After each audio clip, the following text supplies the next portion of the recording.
So welcome back to our channel. This is Rishi Yadav and you are watching bros guide to सरकारी। So आज की video में जो हम लोग कवर करने वाले हैं वो हम लोग चैप्टर नंबर 8 कवर करने वाले हैं। इससे पहले हमने 7 चैप्टर्स कवर कर लिए हैं। पिछली वीडियो हमने देखा था मगध और कैसे राइज होता है मौर्यन एम्पायर का। बेसिकली मौर्यन एम्पायर का राइज देखा था। उससे पहले हमने ये भी देखे थे टोटल 16 महाजनपद। 16 महाजनपद में से मगध कैसे पावरफुल होता है, मगध की सारी डायनेस्टीज, और उसके बाद मौर्यन एम्पायर कैसे आता है, ये सारा का सारा हम लोग डिस्कस कर चुके थे। तो इससे पहले अगर आपने वो वीडियोस नहीं देखे हैं, टोटल 7 वीडियोस, मतलब क्योंकि ये चैप्टर 8 है तो इससे पहले 7 वीडियोस आए होंगे, तो उनको देख लीजिएगा। आपको एक एक चीज हिस्ट्री, एंशिएंट इंडियन हिस्ट्री के बारे में क्लियर हो जाएगी। तो बस चलो स्टार्ट कर देते हैं। ये है मैप। इससे आपको पता चल जाएगा कि मौर्यन एम्पायर कितना बड़ा था और कहाँ कहाँ तक फैला हुआ था। ओके, तो आपको बस ये याद रखना है, मतलब याद ये रखना है कि ये जो है ना, ये इनके नेबर हुआ करते थे, सदर्न नेबर। ये चोला, सत्यपुत्र, केरल पुत्र या फिर पांड्या से, ये सारे क्या हुआ करते थे, इनके सदर्न नेबर हुआ करते थे। ठीक है, इंपॉर्टेंट आप ये रखिए, कलिंग को याद, मगध को याद, अवंती को याद, मथुरा को याद। ठीक है, और ये अलेक्जेंडर जीत के गया था, आपको याद है ना, पिछली वीडियो में डिस्कस किए थे। अलेक्जेंड्रिया लिखा, ये देखो, हिरत, गजनी, कांधार, इसको थोड़ा याद रखेंगे। ओके, बाकी तक्षशिला इंपॉर्टेंट रहेगा, है ना, पाटलिपुत्र इंपॉर्टेंट रहेगा। बस मैं आपको देखना है, आपको एकदम रटना नहीं है। बट अगर आप यूपीएससी की प्रिपरेशन कर रहे हैं तो एक बार स्क्रीनशॉट भी ले सकते हैं। मैं छोटा कर देता हूँ, ठीक है, बस नीड है नहीं, है ना, नोट्स मिल जाएंगे। ठीक है, तो चलो फिर स्टार्ट कर देते हैं। तो इंट्रोडक्शन देख लो। इंट्रोडक्शन का बस यही है कि जो मौर्यन एम्पायर था, जिसका टाइम पीरियड ये है, ये पहला इंडिया का पैन इंडिया एम्पायर बना, मतलब पूरे के पूरे इंडिया में फैला हुआ था। चंद्रगुप्त मौर्य ने इस एम्पायर को बनाया कुल मिला के, और किसके अंडर में, चाणक्य, मतलब कौटिल्य के गाइडेंस के अंदर में। इसकी जो कैपिटल थी वो पाटलिपुत्र थी। ये मेजर सेंटर थी किसकी, एडमिनिस्ट्रेशन की, ट्रेड की, कल्चर की, क्योंकि जो पाटलिपुत्र थी बहुत बहुत ज़्यादा फ्लरिश करती है, इसीलिए उसको बेसिकली वो बनाया जाता है कैपिटल। और कैपिटल बनाओ तो वैसे ही बहुत फ्लरिश करेगी, क्योंकि सारे के सारे इंपॉर्टेंट काम आपके वहीं होंगे। और जैसे कि किसी भी कंट्री की जो कैपिटल होती है वो बहुत बहुत बहुत अच्छी होती है। हमारी कंट्री की जो कैपिटल है वो भी बहुत अच्छी है, क्योंकि अब वहाँ पे जो सरकार कर रही है वो, मतलब उन्होंने ये किया है कि अब आप वहाँ पे जाके टोटल, मतलब आपको वो वाला फीलिंग लेने की नीड नहीं है कि आप मतलब बादलों में जाके स्वर्ग का मजा ले। आपको वहीं पे हर जगह धूल और मिट्टी देखने को मिलेगी। आपको लगेगा कि ये शायद फॉग है, बट वो फॉग नहीं होता है, वो आपके लिए थोड़ा किया गया है। ओके, बाय द वे सरकार पे टोटल डिपेंड नहीं होता है कि ये पॉल्यूशन वाला सिस्टम, थोड़ा आप पे भी डिपेंड होता है, इसलिए कम गाड़ियाँ चलाएं। The empire reach at it greatest, वही बात है कि जो एम्पायर है वो सबसे ज़्यादा बड़ा हो गया था किस टाइम पे, अशोका द ग्रेट के टाइम पे। अब जो अशोका है उनके साथ जो ग्रेट लगाया जाता है, क्यों लगाया जाता है भैया, इन्होंने ऐसा क्या काम किया था, ये सारी चीज़ें भी आज हम जानेंगे। ओके, पाटलिपुत्र कैपिटल थी, देख लिया। अशोका कैसे कन्वर्ट हुए बुद्धिज्म में और कैसे स्प्रेड करा उन्होंने अपना धर्म। धर्म क्या होता है, धर्म भैया धर्म होता है। ओके, धर्म क्या होता है, धर्म होता है। तो भैया ये धर्म, ये तो बुद्धिज्म को ही स्प्रेड करेंगे, नहीं, बुद्धिज्म से काफ़ी अलग था धर्म, धम्मा। और धम्म ये कहो कि थोड़ा ज़्यादा ही था बुद्धिज्म से। कैसे ज़्यादा था अभी आपको बता देंगे।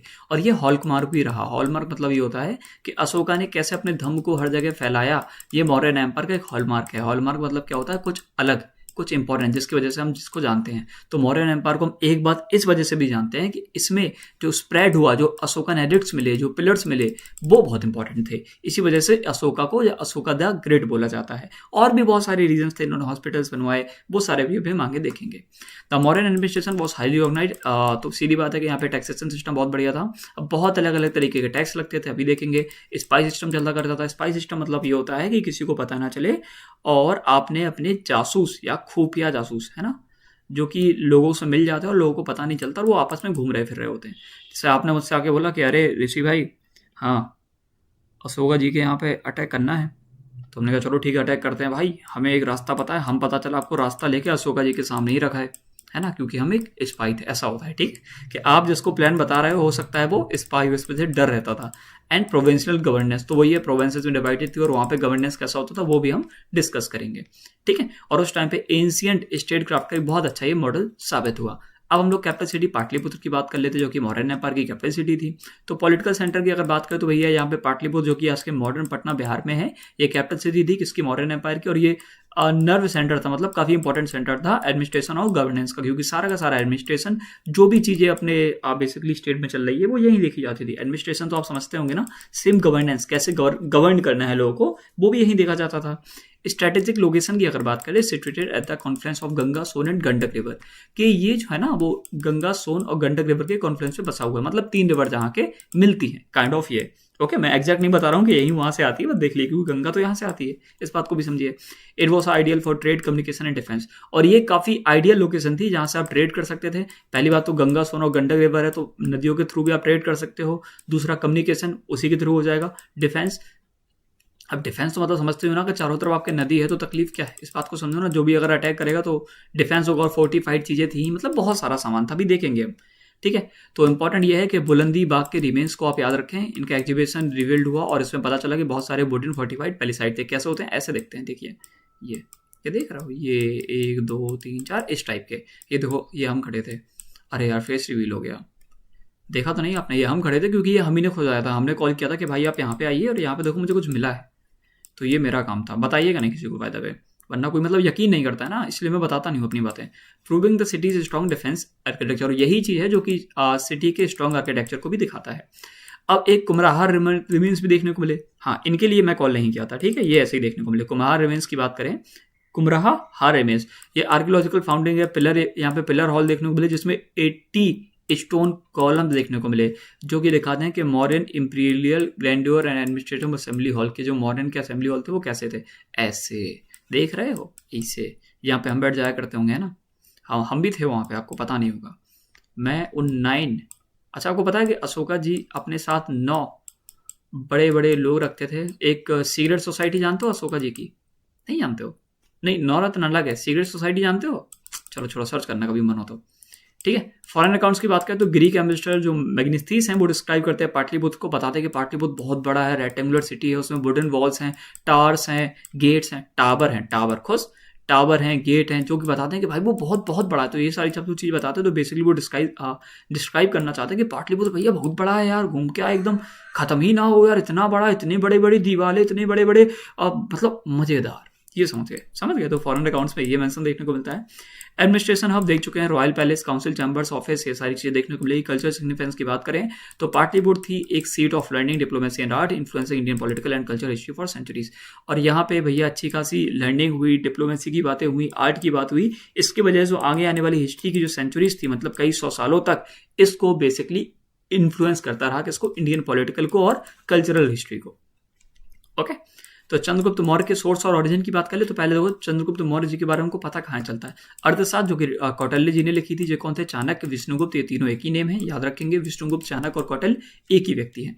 और ये थोड़ा अलग है, बट मैं स्टिल आपको बता देता हूँ कि अर्थशास्त्र में आपको एक मेंशन देखने को मिलेगा कि एक राजा जब भी कोई नई टेरिटरी को जीतेगा तो वहाँ पर उसको धर्म, वर्ण और आश्रम सिस्टम को बसाना चाहिए और उसी हिसाब से रूल करना चाहिए। कैसे? धर्म से, वर्ण से और आश्रम सिस्टम से। अब ये भैया आपने यहाँ क्यों मेंशन कर दिया? आप तो अलग भी कर सकते थे, क्योंकि क्वेश्चन आया था भैया, इस वजह से कर दिया था, ठीक है, कोई तकलीफ नहीं होगी। मुद्राक्षस की बात करें तो ये प्ले था किसके द्वारा?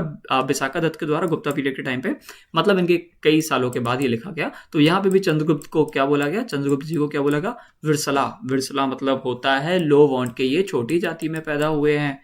भैया ये क्यों बता रहे हो? क्योंकि हम लोग ओरिजिन की बात कर रहे हैं। भैया ओरिजिन की हम बात ही क्यों कर रहे हैं? इससे पहले तो किसी के बारे में नहीं करी, क्योंकि जो चंद्रगुप्त मौर्य जी थे इनका ओरिजिन पता ही नहीं है। डिबेटेबल है, बहुत ज़्यादा डिबेटेबल है, बहुत पता नहीं कौन कौन क्या क्या बताता है, अभी आगे बात करेंगे। इंडिया की बात करें तो यह अकाउंट है मैग्नीथीस का, जो कि मैग्नीथीस द्वारा लिखा गया। तो मैग्नीथीस जी इंडिका लिखते हैं, ठीक है। ग्रीक इन्वेस्टर सेल्कस निकेटर, भैया समझी नहीं आ रहा क्या बता रहे हो। एक था अलेक्जेंडर, ओके, उनका था जनरल सेलिकस निकेटर, ओके, उसने बसाई सेल्यूसिड डायनेस्टी, ओके, उसकी लड़की हुई एक लड़की, उस लड़की से शादी करी किसने शादी करी? जिसने शादी करी, तो उनकी शादी हुई, इसी वजह से फिर उन्होंने बोला कि मैग्नीथीस हम तुमको भेज रहे हैं, इनके कोर्ट में जाओ और फिर ये सब करो। भैया थोड़ा थोड़ा समझ में आया, थोड़ा थोड़ा नहीं आया, तो हम अभी आगे डिस्कस कर लेंगे, ओके। तो यहाँ पे मेंशन देखने को मिलता है काफ़ी सारी चीज़ों का। बुद्धिस्ट लिटरेचर की बात करें तो जटकाटेस, दीपमानसा, महावामसा और दिव्यानंदा, ठीक है। दिव्यदान यहाँ पे भी तीनों जगह पे आपको, चारों जगह पे मेंशन देखने को मिलता है। ग्रीक राइटर जस्टिन, ये जस्टिन थोड़ा पूरा नेम इनका कुछ और है, इसको भी देख लीजिएगा। ये मेंशन करते हैं चंद्रगुप्त को, बताते हैं ये तो हम्बल ओरिजिन के, हम्बल ओरिजिन मतलब छोटे, है ना, गरीब परिवार से काइंड ऑफ। अब ओरिजिनल डिबेट क्या है, चलो देखते ओरिजिन की डिबेट क्या है। पहले मुद्राक्षस विशाखादत्त में बताया गया कि चंद्रगुप्त एक विरसला है या कुसीना है, मतलब लोअर क्लैन के हैं। पुराण से बताया गया कि भाई ये तो शूद्र हैं। जूनागढ़ रॉक इंस्क्रिप्शन जो कि रुद्रमंड में, उनको बताया गया भैया ये तो शूद्र नहीं है, ये तो वैश्य है। मैं नहीं बोल रहा हूँ, ये लिखा है, मैंने आपको बता दिया, ये है सोर्स। और आपको क्या याद करना है वो भी मैं आपको बता दूंगा, ठीक है। ग्रीक अकाउंट की बात करें तो उसमें हम्बल ओरिजिन को बताया गया, मतलब गरीबी दिखाई गई है। मार्कस ये है पूरा नेम, ठीक है, ये पूरा नेम है, ओके। और सैंड्रोकोट्स, ठीक है, यही ऐसा कुछ है, देख लीजिएगा। तो बस अब हम लोग इनके ओरिजिन के बारे में देख लिए। एक सेकेंड, हाँ, ओरिजिन के इनके और भी है, मैंने अभी लिखे थे, मैं वही कहूँ कि नोट्स अपडेटेड नहीं है। तो और भी हैं भाई, और भी हैं, एक सेकेंड, और भी आपने क्या सुना होगा, आपने ये सुना होगा कि भैया ये तो मूरा क्लैन से थे, ये तो मॉडर्न क्लैन से थे, जो कि एलीट क्लैन नहीं थी, कोई बड़ी क्लैन नहीं थी। दूसरा आपने सुना होगा भैया पीजेंट थे, ट्राइबल ग्रुप्स थे। तो ये भी हम लोग याद रखेंगे, इनको भी नोट्स में मेंशन कर दूंगा, मतलब है अपडेटेड, आपको वही वाले भेज दूंगा। अब हम लोग बात कर लेते हैं चाणक्य और कौटिल्य जी के बारे में थोड़ी सी। तो चाणक्य जी, जो चाणक्य हैं वो उनका पॉपुलर नेम है, जो कि लेजेंड्स मतलब गाथाओं में लिखा गया। कौटिल्य जो इनका नेम है वो भैया गोत्र, मतलब इनके जो लीनेज है कहाँ से आए, ये फिर ये फिर ये, तो इनका जो गोत्र है वो है कौटिल्य। मतलब जो गोत्र में इनका जो नेम है, ये जो गोत्र वाला नेम है, ये गोत्र वाला नेम है कौटिल्य, बस ये याद रखना है। विष्णुगुप्त बेसिकली अर्थशास्त्र में विष्णुगुप्त यूज किया गया, ओके। तो तीनों नेम याद रखोगे, बोलो राधे राधे, राधे राधे मत बोलो, पढ़ाई करो। भैया राधे राधे क्यों ना बोले, अरे मतलब राधे राधे बोलो, सारे भगवानों का नाम बोलो, बट वही है ना कि हम लोग सबको पढ़ा रहे हैं, तो हम लोग डिवाइड नहीं कर सकते ना चीज़ों को। वर्ड्स एंड बैकग्राउंड की बात करें तो Warne around 4th century BC, इनका जो जन्म हुआ था 4th सेंचुरी BC के टाइम पे हुआ था। ऑरिजिन्स इनके डिबेटेड रहते हैं कि कहाँ से हुआ, कैसे हुआ, वो भी सेम चीज़ ऊपर डिस्कस किए थे ना हम लोग। Some tradition place him as Takshashila others in South India. काफ़ी लोग बोलते हैं तक्षशिला में इनका जन्म हुआ, काफ़ी लोग साउथ इंडिया में बोलते हैं तक्षशिला, याद कर लीजिएगा, ओके। अब ब्राह्मण स्कॉलर, वैसे हम लोग पता है किसकी बात कर रहे हैं, इनकी बात, ठीक है।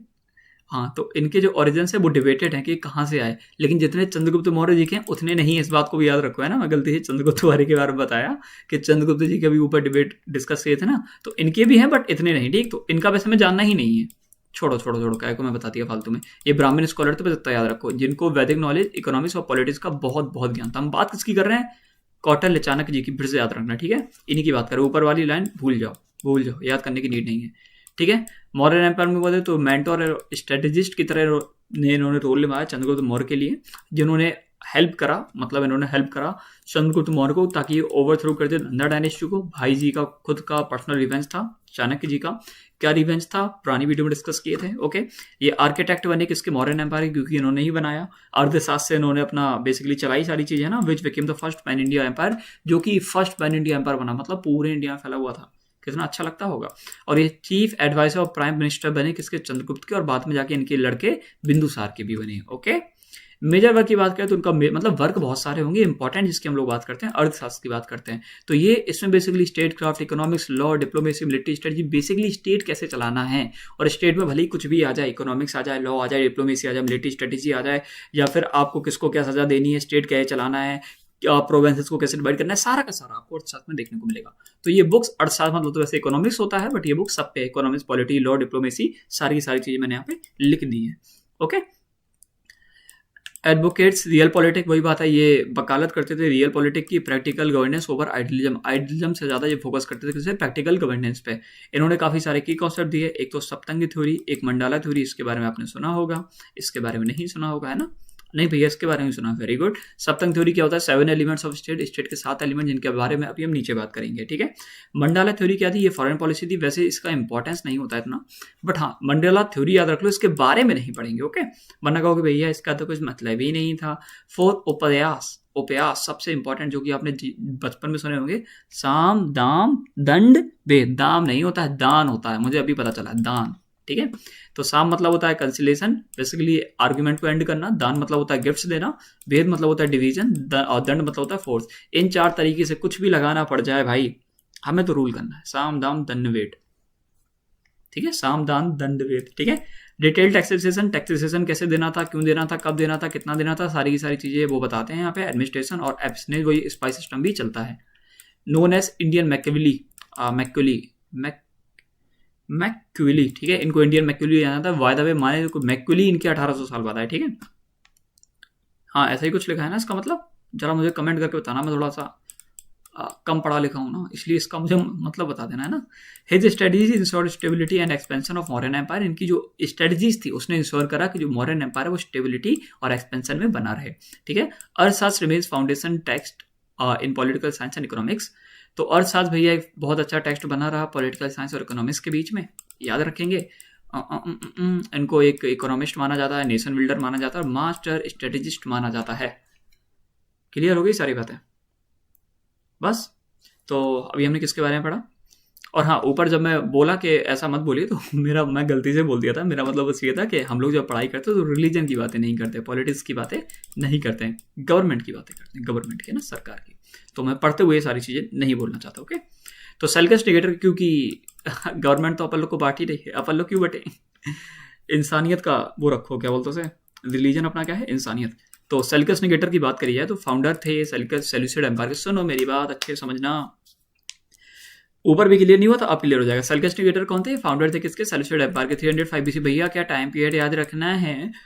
नहीं रखो, कैसा नहीं आएगा, बट अगर कोई छोटा मोटा एग्जाम होगा, मजे मजे में पूछ लेगा तो कर ही लो, और बाकी यूपीएससी वगैरह ही कर रहे हो तो रट लो, ठीक है।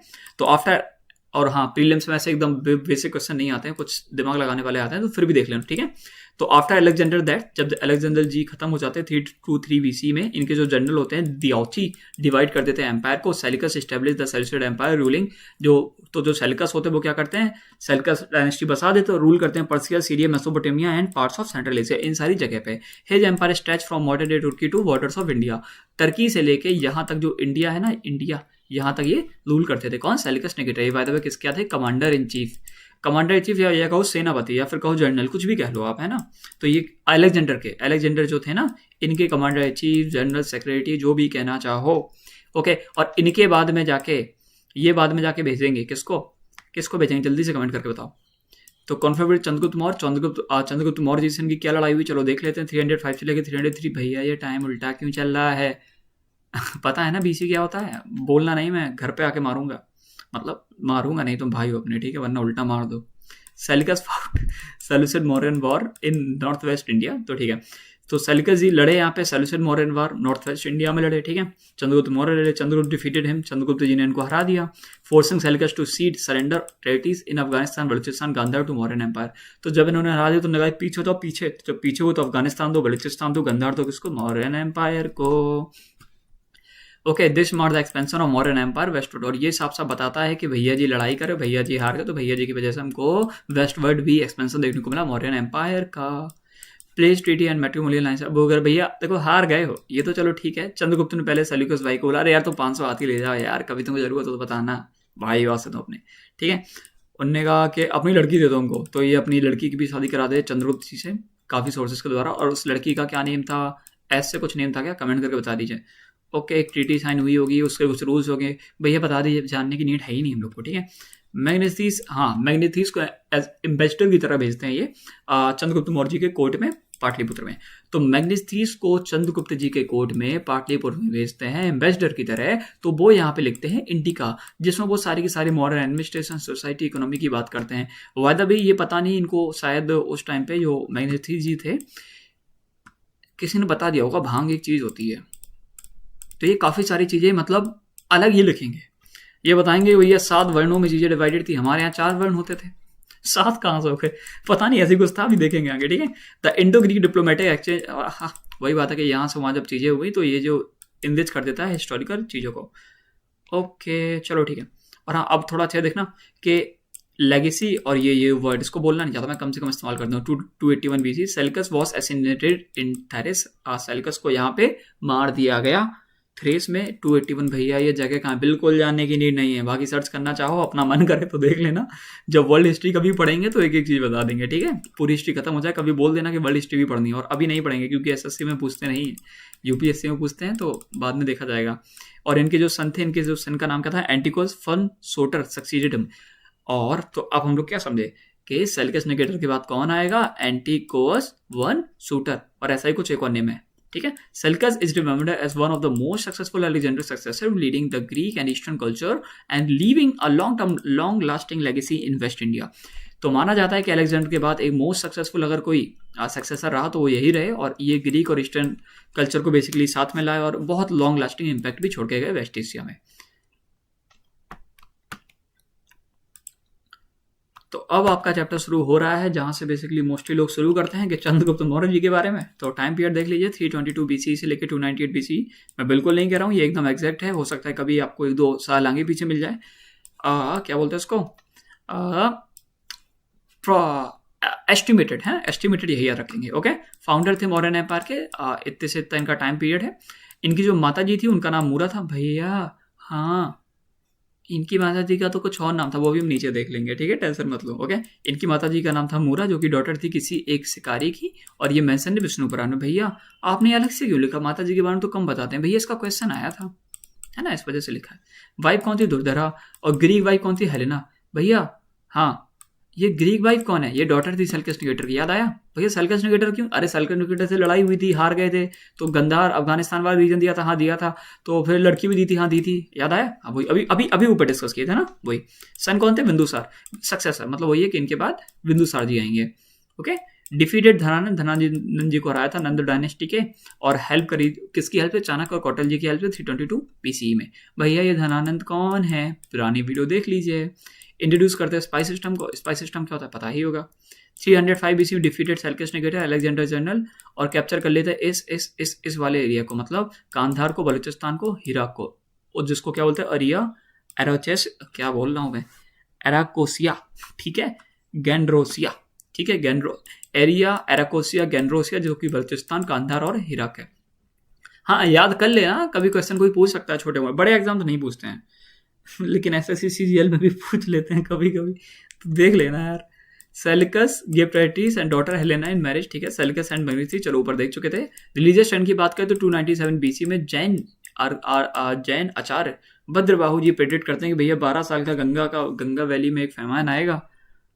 बोले हैं हाँ आएगा, तो भैया आप जैनिज्म अपना लो, कि अपना नहीं ले हम खुद अपनाएंगे, तो ये जैनिज्म को एक्सेप्ट कर लेते हैं, माइग्रेट कर जाते हैं श्रवणबेलागोला में, कर्नाटका में। भैया उसके बाद क्या होता है, डिस्कस कर चुके थे जैनिज्म में। ओके, प्रैक्टिस करते सलिनेखा, इंपॉर्टेंट है, रिचुअल फास्टिंग, कि हम भैया तब तक खाना नहीं खाएंगे जब तक हम मृत्यु को प्राप्त ना हो जाए, तो वो चीज़। और फिर इनका जो मृत्यु कब हो जाती है, 298 BCE में। सोर्सेज सारी चीज़ें देख चुके थे, कोई नहीं बोलेगा, कोई ऊपर देख चुके थे। हाँ भद्रबाहु की, हाँ ये देख लो, भद्रबाहु चरित्र और परिसत्रा वन माइग्रेट, हाँ के यहाँ सलिनेखा ने परफॉर्म किया और माइग्रेशन किया साउथ इंडिया में। एक कहाँ पे देखने को मिलता है, ये भद्रबाहु चरित्र और परिस्थान, क्या है ये, परिस्था पर्वन, ठीक है, ठीक, याद रखेंगे। इंडिका मैग्नेसिस याद रखेंगे, मुद्राक्षस, विशाखदत्ता, मुद्राक्षस वही प्ले याद आए, ऊपर डिस्कस किए थे। ये ड्रामेटिक अकाउंट है चाणक्य की स्ट्रेटेजी के बारे में। ओके, इंडिका मैग्नेसिस डिटेल डिस्क्रिप्शन, चलो देख चुके थे।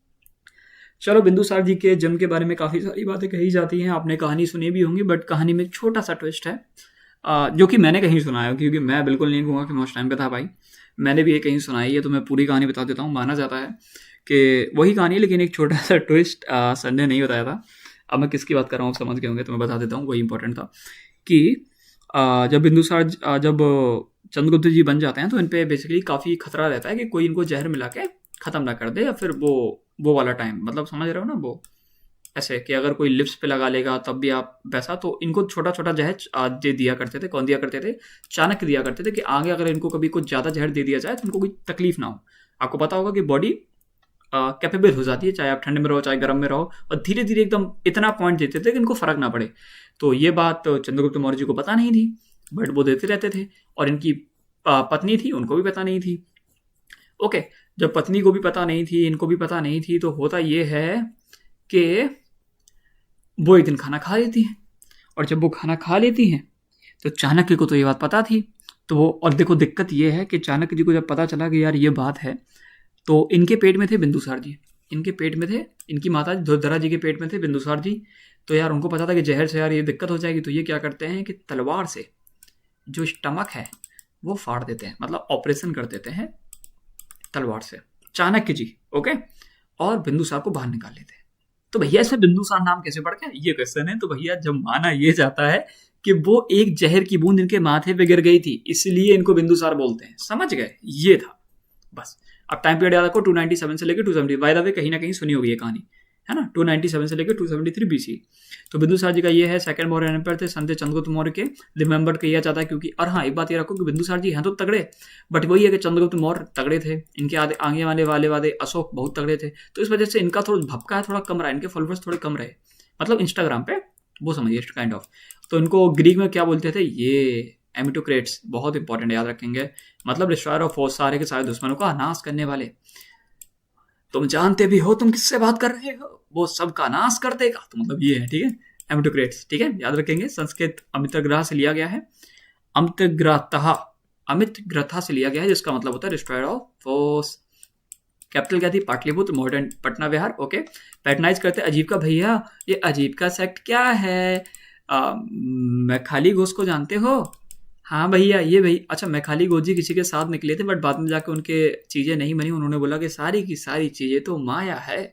किसी ने बोला कि आप ऐसा कर सकते हो कि कर्म करोगे तो सही हो जाएगा, बट किसी ने बोला कि नहीं नहीं, जो भी है वो तो पहले से सब डिसाइडेड है, ये तो नियति है, ये तो नियति है। तो यही बोलते थे मैखाली घोष, और उन्हीं का था ये अजीब का सेक्ट, इन्होंने अलग बनाया था। तो इसको पैटर्नाइज करते कौन, बिंदुसार जी, ओके, इसके बारे में आपको बताए थे।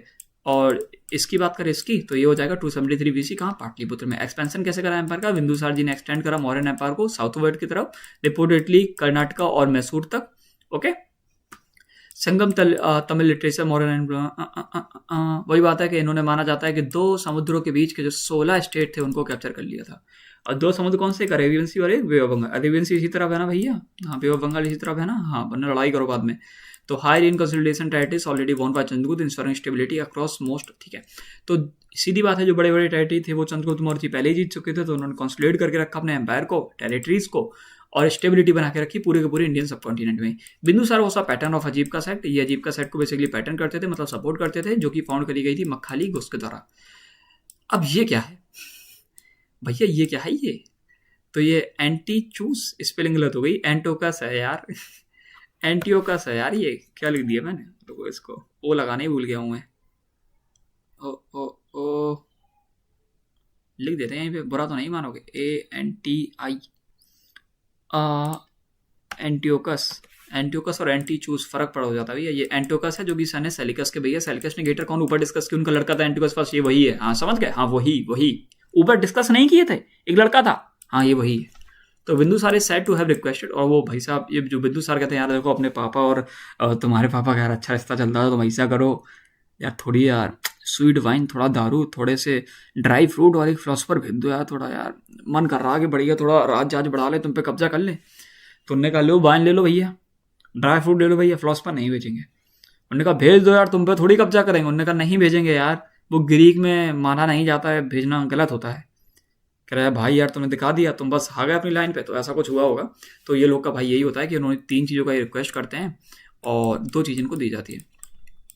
उनको लगता है कि भाई तुमने अपनी नीयत दिखा दी और तुम भेज नहीं रहे हो, बट मेन चीज़ है कि जो ग्रीक जो लॉ होता है वो बेसिकली फॉरबिड करता है कि फिलोसफर्स नहीं भेज सकते आप। ही ऑल्सो वॉज, वही है, इन्होंने भी एक ग्रीक इन्वेस्टर भेजा था, बहुत इंपॉर्टेंट है, बहुत इंपॉर्टेंट है, डेमेस्कस, ठीक, डेमेस्कस, रटना है, रटो डेमेस्कस, ओके।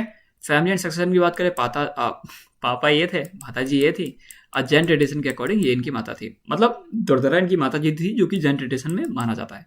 चिल्ड्रन की बात करें तो सुषिमा, बिटाकाशोक और अशोक। बिटाकाशोक जो कि दूसरे लड़के थे, बाद में जाके बुद्धिस्ट मंक बन जाते हैं। सुषमा जो कि एल्डर सन थे, जिनको राजा बनना था, बट बाद में जाके एम्परर नहीं बने। अशोका जी थे, एवेंचुअली सक्सीड, बिंदुसार को पहले सक्सीड कर लेते, मतलब इनके बाद यही आते हैं, and become one of the India's greatest ruler, India के सबसे बड़े रूलर बन जाते हैं, ग्रेटेस्ट। लेगेसी की बात करें तो Bindusara is often overshadowed by, वही बात है कि अच्छे काम करे, बट वही है, चंद्रगुप्त मौर्य जी ने कुछ ज़्यादा ही अच्छे काम करे, अशोका जी ने और अच्छे काम करे, तो इनका थोड़ा है नहीं। He secured and expand the empire, वही बात है कि चंद्रगुप्त मौर्य जी के बाद अशोका जी के लिए वो एम्पायर छोड़ना, उसको संभाल के रखना, वो करा ना बिंदुसार ने, इस बात को समझो आप। ये ना ट्रांजेक्शन की तरह इनको यूज़ किया जाता है, मतलब एक्सप्लेन किया जाता है। चंद्रगुप्त के फाउंडेशन और अशोका जी के गोल्डन एज के बीच में एक व्यक्ति आया, कौन, बिंदुसार, तो ऐसे इनको एक्सप्लेन किया जाता है। पैटर्निस की अजीब का, जो कि हाईलाइट करता है डायवर्सिटी ऑफ रिलीजन, तो थॉट इन मॉडर्न में, कि मॉडर्न इंडिया में भी अजीब का सेक्ट या फिर अलग अलग की जो डायवर्सिटी थी वो एग्जिस्ट करती थी, तो ये अच्छी बात है। ये है अशोका जी, ये देखो भाई साहब कितने प्यारे हेयर लग रहे हैं ना। तो ये है Ashoka the great ji. Ashoka the great time period है 268 से लेकर 2। तो भैया ग्रेट क्यों बोल रहे हो आप इनको, ग्रेट क्यों बोल रहे हो? कोई तो बात है, आप भी हिस्ट्री को इमोशनल होकर पढ़ा रहे हो? नहीं नहीं नहीं, ऐसा कुछ नहीं है। हम लोग हिस्ट्री को इमोशनल होकर नहीं पढ़ेंगे, जो बात होगी वो आपको बताई जाएंगी। चलो बता देते हैं। तो फादर और फैमिली की बात करें तो फादर थे इनके बिंदुसार जी। अच्छा, कहानी ये भी है कि जन्म के बाद माना जाता है कि अशोका जी को लगता है कि पिताजी ने गलतियां की हैं काफ़ी, और इनके माना जाता है 100 भाई बेटे थे। और वही बात है वॉर ऑफ सक्सेशन के हम राजा बनेंगे, नहीं नहीं हम बनेंगे, नहीं नहीं हम बनेंगे, नहीं हम बनेंगे। तो लड़ाई हो जाती है। तो वो कहते हैं रुको, अच्छा हम आ रहे हैं ना। तो माना जाता है 99 लोग को ख़त्म कर देते हैं और अपने सगे भाई को अकेला छोड़ देते हैं, बाकी 99 लोग को ख़त्म कर देते हैं। ऐसा माना जाता है, ठीक है। अब तिस्सा को छोड़ देते हैं, यहाँ पे कोई सॉलिड प्रूफ नहीं है। और ये जो सियोलिन मतलब वही श्रीलंका की जो वही है ना, श्रीलंका की जो क्रॉनिकल्स है उनके अकॉर्डिंग है ना, दीपमासा और महावांसा। और बाकी हिस्ट्री की बात करें तो ये अनसर्टेन है, बट माना जाता है कि इसमें मेंशन है चीज़ का। एल्डर ब्रदर कौन थे? Susima. Okay, set on throne with the help of Radhagupta. Radhagupta की हेल्प से थ्रोन पे बैठे थे, ठीक है। मतलब थोड़े इनके चाहने वाले थे ये राधागुप्त। अब ये लड़का था या लड़की थे, ये आप मुझे कमेंट करके बता दीजिए। ओके, राधागुप्त या राधा गुप्ता, आप क्या पढ़ेंगे? राधा गुप्त पढ़ेंगे, लड़का पढ़ेंगे या लड़की पढ़ेंगे इनको? महेंद्र जो कि महिंत। ओके, आप एक बात समझ रहे हो मैं किसके? अच्छा, इनका बाद में देखेंगे, ठीक है, बाद में देखेंगे। इनका बेसिकली कन्वर्सेशन देखने को मिलता है कि ये वही है। आप मुझे कमेंट करके बताइए। इनको श्रीलंका भेजा गया था कि आप बुद्धिज्म को फैलाइए, और संघ मित्रा को भी बोला कि बेटा हाँ जाओ श्रीलंका में जाओ, बुद्धिज्म फैलाओ, टाइम टू टाइम स्टोरीज डालो, है ना। कनकेस्ट की बात करें तो most of India unified under modern rule. Modern rule के टाइम पे भाई सारा का सारा इंडिया, मोस्टली इंडिया यूनिफाई हो चुका था। ऊपर हम लोग देख चुके थे इंडिया कितना फैला हुआ था। कलिंग वॉर 261 BC में होता है। और इनके 8 साल बाद, मतलब जब इनका कोरोनेशन हुआ, कोरोनेशन भैया क्या होता है? ताजपोशी। जब इनको ताज पहना दिया उसके 8 साल बाद होता है कलिंग वॉर। अब माना ये भी जाता है, बता दिया जाए, अब देखो ये तो मैंने मतलब बहुत ही कम सुना है, बट माना ये जाता है कि कोई दिक्कत हो गई थी वहाँ पे, बिहार साइड है वहाँ पे। तो कलिंग वॉर मतलब जहाँ पे भी होता है, तो उस टाइम पे कोई प्रोविंस में कोई दिक्कत हो गई तो प्रोविंस में जाते हैं कहने के लिए कि यार देखें क्या दिक्कत हो रही है। वो बुलाते हैं तो जाते हैं। तो उन्होंने बोला था कि अब अकेले आना यार। तो अब भैया वो इतने बड़े सम्राट है तो अकेले क्या, अकेले चलेंगे तो कम से कम 10,000 लोगों को तो साथ लेके चलेंगे, कुछ भी समझ लो मतलब। तो उस व्यक्ति को ये लगता है कि यार ये तो अटैक करने आ रहे हैं, तो वो इंसान इन पर अटैक कर देता है। अब जब वो अटैक करेगा तो अशोका जी कहते हैं अच्छा रुको अभी बताते हैं तुमको, हम तुमसे मिलने आए और तुम ये, ऐसा माना जाता है, ऐसा माना जाता है। मैंने 2-3 जगह सुना है, कोई सॉलिड प्रूफ मैं नहीं दे सकता, कैसा हुआ था मैं नहीं बता सकता। ओके, सुना है तो मैंने आपको बता दिया, बाकी सर्च कर लेना अगर आपको ये सेम कहानी देखने को मिले तो, ठीक है। मैसेकर की बात करें तो भैया 1 लाख से ज्यादा लोगों को, समझ गए, 1 से ज्यादा लोग, समझ गए। एडिट्स के जो माना जाए, एडिट्स में जो लिखा है उसके हिसाब से ये ठीक है। टर्निंग पॉइंट की बात करें तो रिनाउंस वायलेंस। और भाई फिर वो कहते हैं अरे यार गलती हो गई यार, क्या इन लोग को मारना जरूरी था? क्या इनका जो मैंने कष्ट पहुंचाया, जितने लोग अनाथ हो गए, ये जो बच्चे बिलक रहे हैं, जो माताओं को मैंने रहम नहीं करा, क्या ये जरूरी था?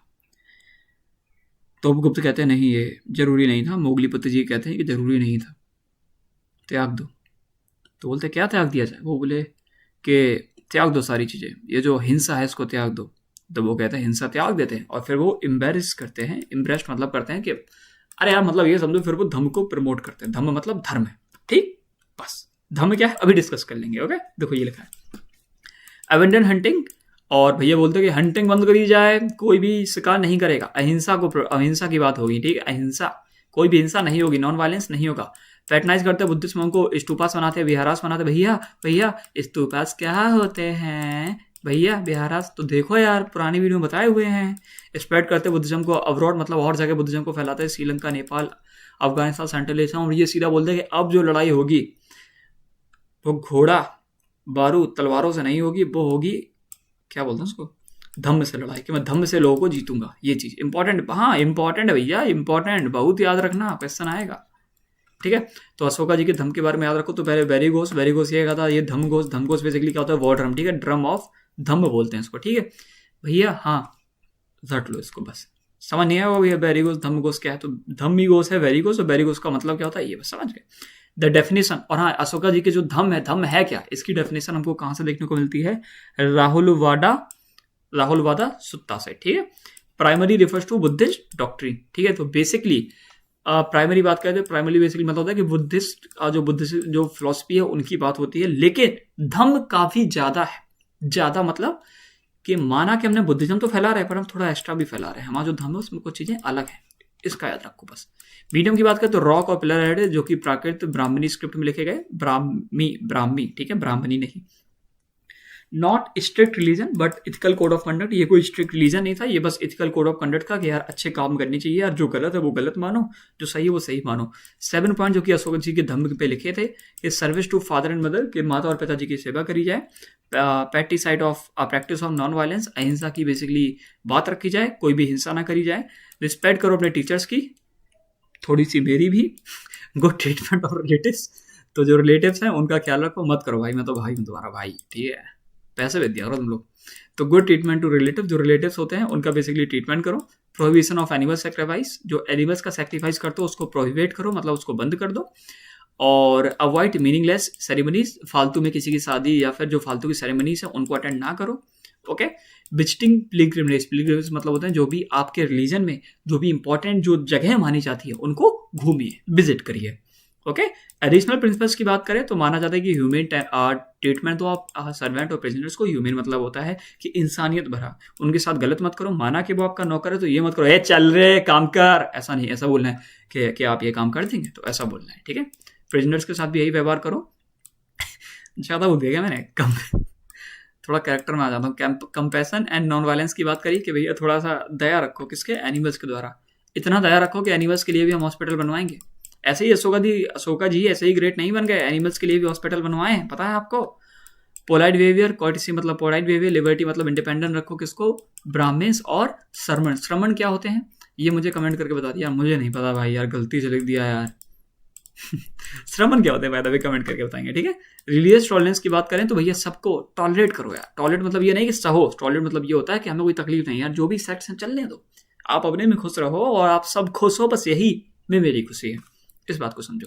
कनकेस्ट करो धम से, वॉर से नहीं। देखो ये देखो लाल से लिखा है, एकदम लाल।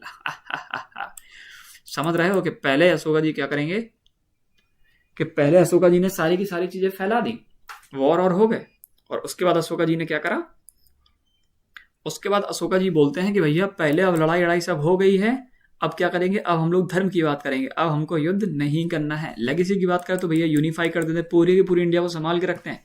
बुद्धिज्म को इंटरनेशनली फैलाया, डिस्कस कर चुके थे, अपने लड़के लड़कियों को भेजे थे श्रीलंका में, ठीक है। लड़के लड़की की तरह कमेंट करके नाम बताना।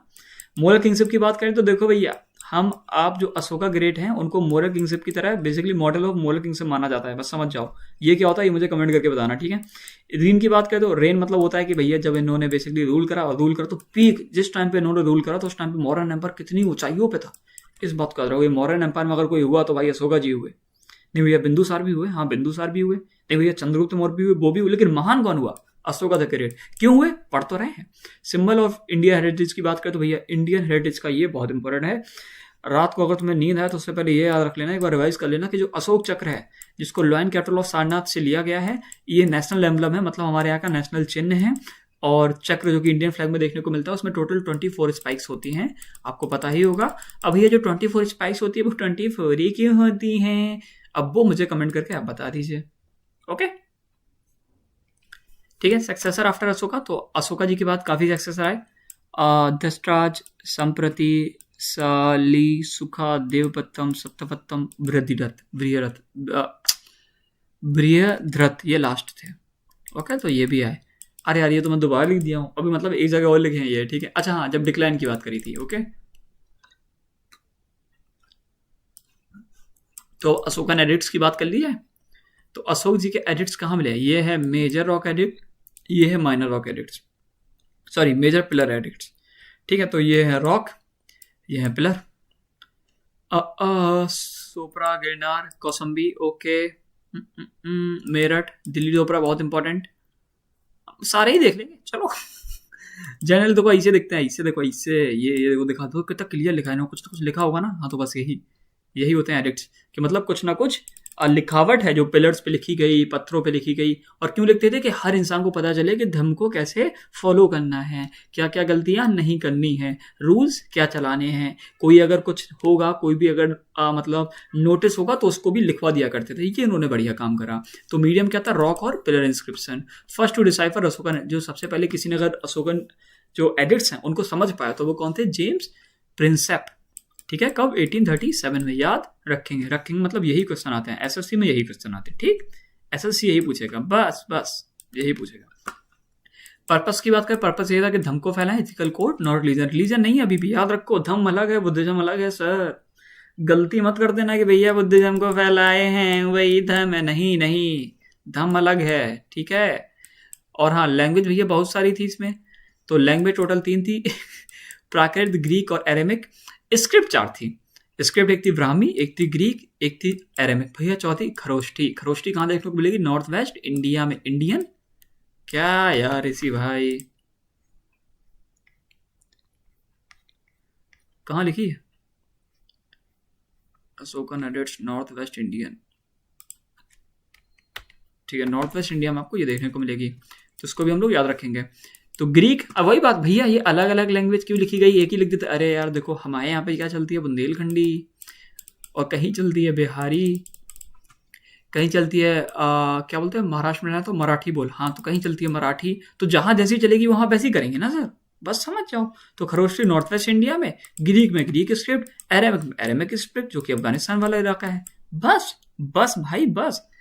इनको डिसाइफर किया था जेम्स फिर लिख दिया, चलो वैसे लिख चुके दो ऊपर। ठीक है। अशोक जी को जो टाइटल मिला था वो मिला था देवनम पियादसी, मतलब देवों के प्रिय, भगवान के द्वारा प्रिय। ठीक है। अशोका जी का जो नेम है, खुद अशोका, देखो देखो बताएं, सुनो, इनको काफी जगह इस नेम से मेंशन किया गया, देव प्रिय, देवम पियादसी। लेकिन अशोका नेम कहाँ देखने को मिला, अशोका, कि हमको कैसे पता चला कि सर ये अशोक जी ने लिखी, आपने तो ये माना, तो वो भी देखने को मिला। एक मस्की में, एक निठूर में, एक ब्रह्मगिरी में, एक गुजारा में। तो यहाँ पे नेम मेंशन देखने को मिले, और भी देखे होंगे, इंपॉर्टेंट ये याद रखेंगे। ओके। इंस्क्रिप्शन की बात करें, टोटल 33 हो जाती है, मेजर है 14, माइनर है 12, और पिलर कितने हैं 7, याद रखेंगे। ठीक है। इंस्क्रिप्शन मतलब लाइनें समझो, लाइनें को, एक लाइन में क्या लिखा, दूसरी लाइन में क्या लिखा, तीसरी लाइन में, चौथी लाइन में, इस टाइप का अभी समझा दूंगा, क्लियर हो जाएगा। नॉर्थ इंडिया की बात करें तो मेजर रॉक एडिट्स देखने को मिलेंगे, साउथ और सेंट्रल इंडिया में माइनर रॉक एडिट्स देखने को मिलेंगे। ओके। माइनर मतलब छोटे छोटे पत्थरों में, छोटे छोटी लिखावटें। ठीक है, छोटी छोटी लिखावटें पत्थरों में नहीं। मेजर रॉक एडिट मतलब बड़ी बड़ी लिखावटें, ये समझ गए। तो मेजर रॉक एडिट जो कि 14 है, मैंने 14 नहीं लिखे हैं भाई, मैंने लोकेशन पर लिख दिया कहाँ कहाँ देखने को मिले। गिरनार गुजरात, गिरनार जो कि गुजरात में है, important set of major rock edicts, 14 order proclamation mention, यहाँ पे 14 के 14 देखने को मिले गिरनार में। ये 14 के 14 रॉक एडिट्स, एडिट्स मतलब क्या, 14 पत्थर देखने को मिले, नहीं, एक ही पत्थर पे 14 जो ऑर्डर थे, या जो 14 उनकी लाइनें थी, या 14 उनके जो रूल थे, वो देखने को मिले। एडिट्स मतलब ये समझो 14 लाइन्स, लाइन समझो, लाइन, समझ रहे हो, बस वही चीज। धौली उड़ीसा में क्या देखने को मिला, जो कि भुवनेश्वर के पास है, ये फेमस है, क्यों, क्योंकि यहाँ पे देखने को मिला एलिफेंट स्कल्पचर। क्या होता है देख लेंगे अभी, हाँ देख लेंगे, टेंशन ना लो। हाँ मतलब ना जानो तो भी इंपॉर्टेंट है नहीं, मतलब इंपॉर्टेंट है, इंपॉर्टेंट है, एकदम डेप्थ में जानना इंपॉर्टेंट नहीं है। ठीक है। जुगाड़ा उड़ीसा में है, अनोदर साइड और कोस्टल उड़ीसा की। साहब और ग्रजी जो कि पाकिस्तान में, इसमें खरोष्ठी स्क्रिप्ट में लिखा हुआ है भाई। मनसेरा जो कि पाकिस्तान में, इसमें भी खरोष्ठी स्क्रिप्ट में लिखा हुआ है भाई। सोपरा जो कि महाराष्ट्र में, मुंबई के पास है। ईयरनिगुड़ी जो कि आंध्र प्रदेश में, इंपॉर्टेंट सदर्न साइट है, थोड़ा देख लेना है ना, इसके बारे में कोई बात नहीं करता, इसलिए अपन लोग इसके बारे में बात करेंगे। ओके। तो ये है 14 की 14 एडिक्ट्स। याद कौन सी रखनी है, पहली, तीसरी, 5वीं, 8वीं, 12वीं, 13वीं, है ना। हाँ मतलब इंपॉर्टेंट सारी है, इंपॉर्टेंट पढ़ा सारी दे रहा हूँ। Ban on animal slaughter and festival gathering, कि भैया फेस्टिवल गैदरिंग नहीं करेंगे, सारे लोग भीड़ नहीं लगाएंगे, क्योंकि सारे लोग भीड़ लगाएंगे तो कहेंगे ए अशोका जी का यार रूल कैसे खत्म करें, तो ये चीजें ना हो, तो अशोका जी इसका भी ध्यान रखते थे। तो फेस्टिव गैदरिंग पहली बात ना की जाए, और एनिमल स्लॉटर, जो एनिमल्स को काटना है उसको बंद किया जाए। प्रमोशन ऑफ नॉन वायलेंस, पहली वाली याद रखेंगे, मतलब पागल हो जाना, लेकिन इसको याद रखना। मेडिकल केयर की बात करें, for humans and animals, planting of medicinal herbs. Second line में जो लिखा है वो ये लिखा है कि ह्यूमंस और एनिमल्स के बारे में, एनिमल्स की केयर करो, प्लांट करो, किसको, मेडिसिनल हर्ब्स को, मतलब वही है, हर्ब्स मतलब जानते हो ना, जड़ी बूटियां kind of. Generosity towards brahmins and sermons, sermons और ब्राह्मण्स की थोड़ी रिस्पेक्ट करो। ठीक है। और रिलीजियस ग्रुप्स की रिस्पेक्ट करो। मोरल अपलिफ्टमेंट की बात करें तो स्ट्रेस दो धर्म ओवर रिचुअल, रिचुअल से ज्यादा धर्म को मानो। Okay. Every human is my child, हर व्यक्ति मेरा पुत्र है, हर व्यक्ति मेरा पुत्र है। Welfare of all subject appointment of Dhamma Mahatma, कि सारे के सारे लोगों का बेसिकली भला हो, और इसी के लिए उन्होंने धम्म महात्मा एक अलग पोजीशन बनाई, जो कि क्या करते थे, ये देखते थे कि जो धम्म है या फिर जो कहो धर्म है वो पूरे स्टेट में चल रहा है या नहीं चल रहा है, सारे फॉलो कर रहे हैं, नहीं कर रहे हैं, नहीं कर रहे हैं सजा दी जाए, क्यों नहीं कर रहे हैं जाना जाए। तो ये जो काम था किसका, धम्म महामंत्र का था। Okay, report to the king, official must report to Ashok all the time, कि जो ऑफिसर्स उनको बार बार अशोक जी को बताना पड़ेगा कि भैया यहाँ पे ये चल रहा है, यहाँ तो आपके सारे लोग धर्म मान रहे हैं, यहाँ पे कोई नहीं मान रहा है। अशोक जी ने कहा चलो ठीक है यहाँ पे जाओ, इनका जमीन अमीन का देखो जरा सिस्टम। तो मतलब वही बात है, जो अशोका जी थे सारी की सारी चीज़ें जानते थे, सारी की सारी चीज़ों को रूल करते थे, सारी चीज़ समझते थे, और एक एक चीज़ जहाँ पे मतलब धर्म फॉलो नहीं हो रहा तो जानते थे क्यों नहीं हो रहा है, क्या रीजन आ रहे हैं, और फिर उनको बोलते थे कि भैया करो, और नहीं करते तो काइंड ऑफ कुछ ना कुछ चीज़ होगी वो नहीं जाननी। ठीक है, रिलीजियस टॉलरेंस की बात करें तो सारे के सारे सेट्स को बेसिकली ये रिस्पेक्ट करते थे, हार्मनी को इनकरेज करते थे। रिलीजियस टॉलरेंस थोड़ा देख लेना, क्वेश्चन आए ना आए थोड़ा सा देख लेना 7th वाले को भी, है ना। धम्म यात्रा बहुत important, Ashokan pilgrimage to Bodh Gaya, Bodhi tree instead of royal tour. Royal tours की जगह ये नहीं कि आज महाराज जी जाएंगे घूमने, घूमने नहीं जाएंगे, आज महाराज जी जाएंगे बोध गया, बोधि ट्री, है ना, पिलग्रिमेज साइट जो कि इंपॉर्टेंट है उनके लिए, है ना, बुद्धिज्म के लिए जो पिलग्रिमेज साइट होगी वहां पे घूमने गई है।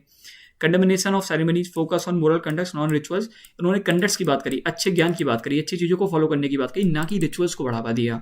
ओके, रिचुअल्स मतलब मंत्र वाली चीजें। Okay, glory of Dhamma, true conquest is through Dhamma not war, कि अगर हमको जीतना है तो हमको धम्म से जीतना होगा, ना कि वॉर मतलब युद्ध से नहीं जीत सकते हैं।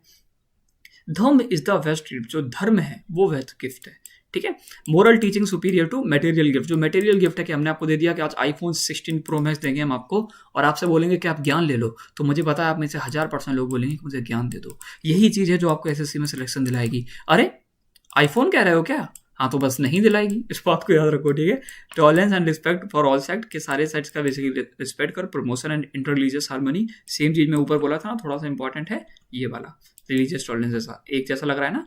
कलिंग वॉर की बात करें तो ये बहुत बहुत बहुत इंपॉर्टेंट है भैया, 13 वाला बहुत इंपॉर्टेंट है, सारे भूल जाना, ये मत भूलना, मतलब नहीं यार, पहला और 13 तो मत भूलना, इसको भी याद रखना। ठीक है, पहला 13 मतलब पहला 13 दूसरा मेरा, तो ऐसे पहला और 13 याद कर लेना। ठीक है, तो देखो पहला 13 दूसरा मेरा, तो पहला दिमाग ना लगाओ। ठीक है, 13 वाला याद कर लेना कलिंग। और हाँ, ये वो नहीं लिखे लाइन से, ये टोटल 14, ये 11वां, ये 12वां, ये 13वां, ये 14वां, ये लाइन से नहीं लिखे, समझ लेना।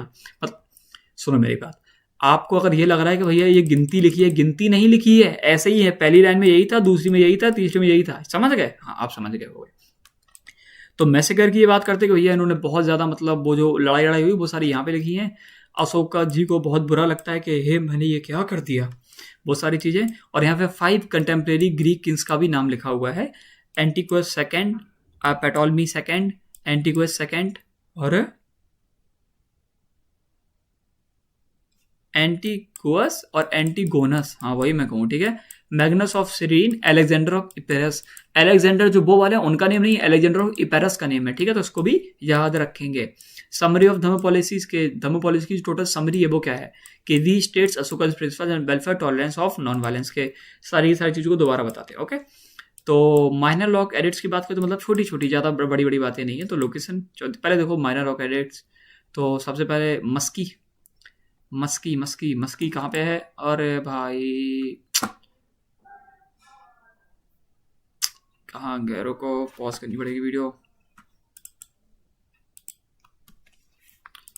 हाँ तो ये देख लीजिए कि ये जो है ना, यहाँ पे अशोक जी का नेम लिखा है, टोटल यहाँ पे ये अशोक लिखा है। ओके, ऐसा माना जाता है, लिखा ही होगा, माना क्या जाता है। ठीक है, तो ये क्या है, ये बेसिकली माइनर लॉक एडिट्स की हम लोग बात कर रहे हैं। मस्की जो कि कर्नाटका में देखने को मिली, first site where Ashoka's name mentioned, Ashok ji का पहला नेम कहाँ पे मेंशन देखने को मिला था? मस्की में देखने को मिला था। और कहाँ कहाँ देखने को मिला था? हमने 3 और साइड बताई थी आपको लगभग, बताइए जरा कमेंट करके।